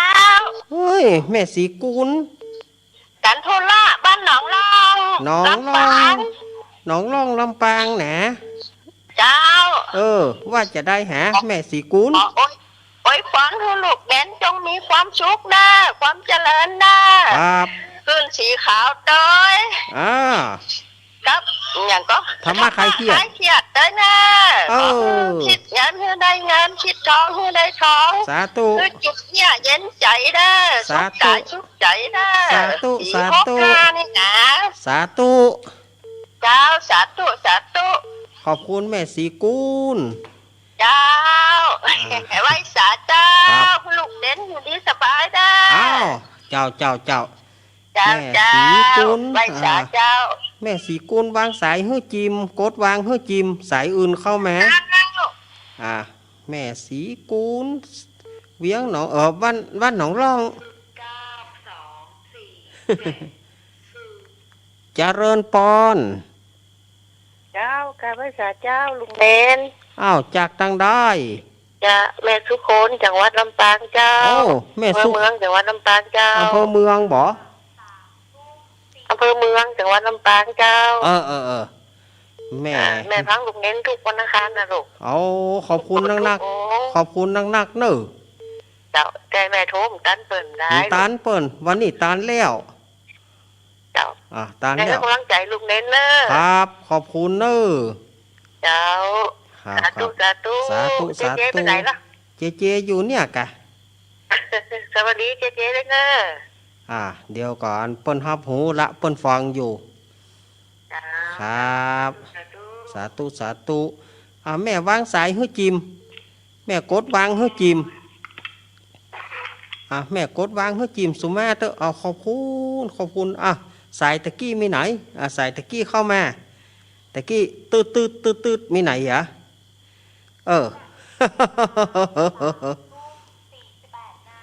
เรือแฮม12 นาทีสถาญาติโยม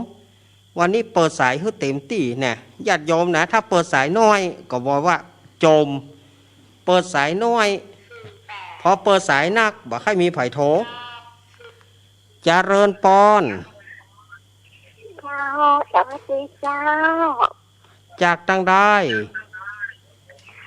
จากแม่จันเจ้าแม่ยังก็ อยู่บ้านหนองแวดนะเจ้า บ้านหนองแว่น เจ้า ที่ไหนเนี่ยแม่หนองแว่น หนองแวดแม่จันนะเจ้า แม่จันเจียงไฮ้บ่ เจ้า ก็บอก ให้ท่านได้อยู่ดีมีสุขอายุมั่นขวัญยืนนะเจ้า อ้าวขอบคุณ ส่งเรโทรไว้คำนี้เดี๋ยววันนั้นก็ฟังอยู่ ว่าละว่าบักเคยได้ยินเสียงแม่สะเตือบักเคยได้ยินสะเตือ เจ้า อ้าวเอายินดีเนอะ ขอให้มีสุขสบายมีเกิดมีใจคิดอันใดขอให้ได้มุ่งมากสุขปรารถนานะเจ้า ขอบคุณอ้าวขอบ เจ้า เรือแฮม10 นาทีฝ่ายจะโทรเข้ามา 0892140135 เจริญปอน ไว้สาเจ้าลุงเล่น แม่กองแรง เจ้า แม่กองแรงเกิดเมื่อค่ ขออันยังไงเด้อขอเงินลูกหลานเต้าอีกลูกจากจังหวัดจังมาขอเดินทางปลอดภัยอยู่ดีสบายมีสุขมีหลับมีมันยังยังหิมากลับคืนแล้วปันหล่ำปันเลยเนอะหิปันมาหาปันใดเงินไหลกองท้องไหลมาเนอะ ขอบคุณแม่กองแรง อยู่ใจไปมีสุขมีหลับ สาธุเจ้านี่ก็ แม่กองแรงเกิดเมื่อค่ำ 0892140135 อาตมาจะห้ามแผ่มสัก2 สายเนาะเจริญปอน กาบริษาลุงเล่นในคำหมดจันให้ลุงฟังลุงเล่นผู้ชักคำไปบ้านงานข่าวรำมาไปเดียวนี่ แม่คำสันขวางกะ เจ้าไม่คำสั่งว่าเจ้า เหลือกาไฟน้ำเงินไฟแดงรับไปเห็นแล้ว ไม่คำไปงานข่าวดำอยู่ไม่คำมาถึงไปเดียวนี่เก็บแบบตันน่ะ เก็บบัตรานน่ะเนาะ เจ้า ขอบคุณแม่ ไม่ขอให้ลุงเน้นอยู่ดีไม่ชุกเด้อเป็นกำลังใจให้ปกออกไปออกศรัทธาไปเมือนเนอะเจ้า ครับขอบคุณแม่คำเนอะ ขอให้อยู่ดีไม่ชุกขอให้อายุมั่นขวัญยืนเป็น ลูกโพลูกไซไม่ออกก็ออกศรัทธาไปตลอดชาตินี้ชาติหน้านะเจ้า ครับ สันขวางไฟน้ำเงินสันขวางไฟแดงเปิ้นลงไปละเปิ้นหลวงลับไปเนาะ เจ้าเปิดไปแล้วกะ เปิ้นไปแล้วอุ้ยอ้วนบอก เปิดไปไม่ได้ให้ลุงเน็ตแบบหัว เมื่อเนี่ยต้นเดือนเนี่ยเมื่อต้นเดือนที่แล้วเนี่ย เห็นดูเนาะ น่ากะเปิ้นถึงแก่กรรมเมื่อต้นเดือนนี่บ่ได้ขอให้วิญญาณเบิกไปสู่ที่สุคติที่สอบเนาะ ครับขอบคุณแม่คำเนอครับขอบคุณเนอเอาละสถาญาติโยมวันนี้อาตมาคงจะละไว้แค่นี้มาทำสายหนึ่งเจริญปอน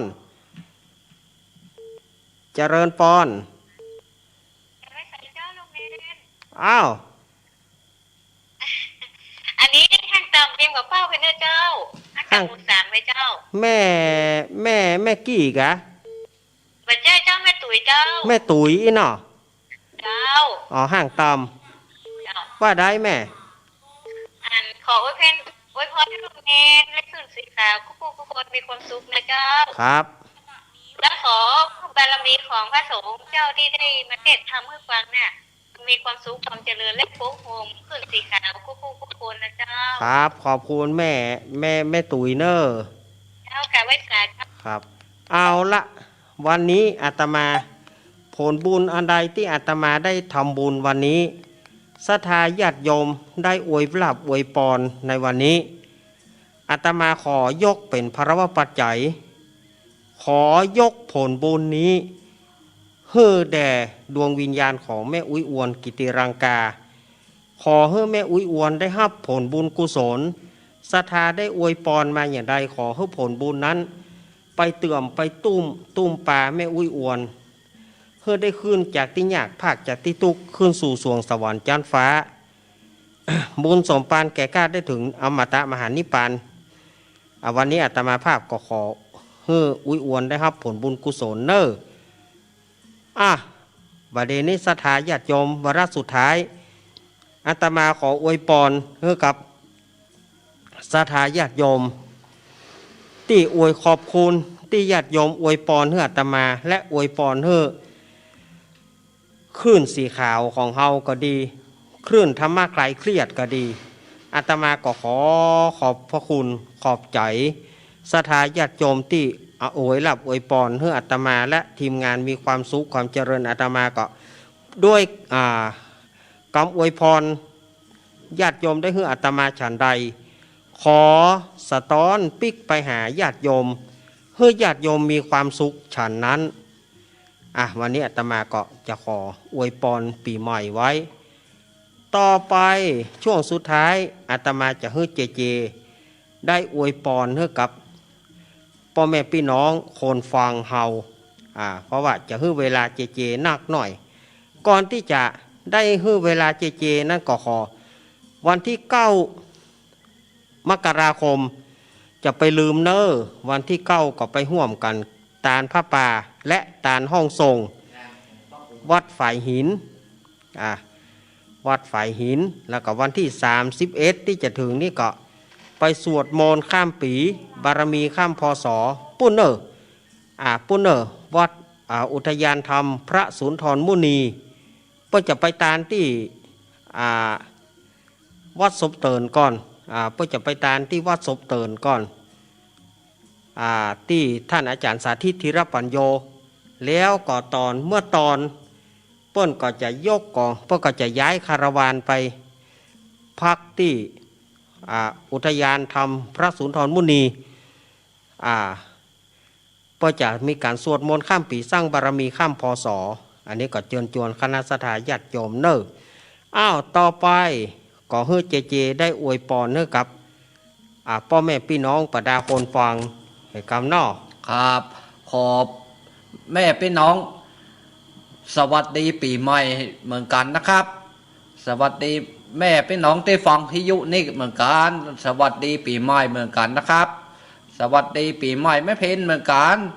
สวัสดีทุกคนที่ฟังขึ้นก็ดีฟังขึ้น104ก็ดีขึ้น98นี่ก็ดีทุกขึ้นรวมทุกขึ้นไปเลยก็ได้ครับทุกขึ้นในฟังทุกขึ้นก็ดีขอให้สวัสดีปีใหม่แม่ทั้งหลายป้อทั้งหลายสุขแข็งแรงนะครับสุขแข็งแรงดื้อครับสวัสดีครับเอาละวันนี้ก็ล่วงเลยเวลามาถึงเวลาปลายท้ายอาตมาขอศรัทธาญาติโยมเฮาอยู่ดีมีสุขมุ่งมั่นปรารถนาสิ่งไหนขอสมความมั่นปรารถนาสุดท้ายขอบพระคุณอนุโมทนากับทุกสถานีทุกคลื่นที่ได้ให้เวลาอาตมาภาพกรรมอันใดที่อาตมาภาพอู้ไปมันบ่ม่วนอกบ่ม่วนใจบ่ม่วนหูอาตมาขอสู่มาอภัยศรัทธาญาติโยมขอให้ศรัทธาญาติโยมเฮารวยร่ำรวยเหมือนกันทุกผู้ทุกคนจาตารโรธรรมาวัฏันติอายุวโนสุขังพลัง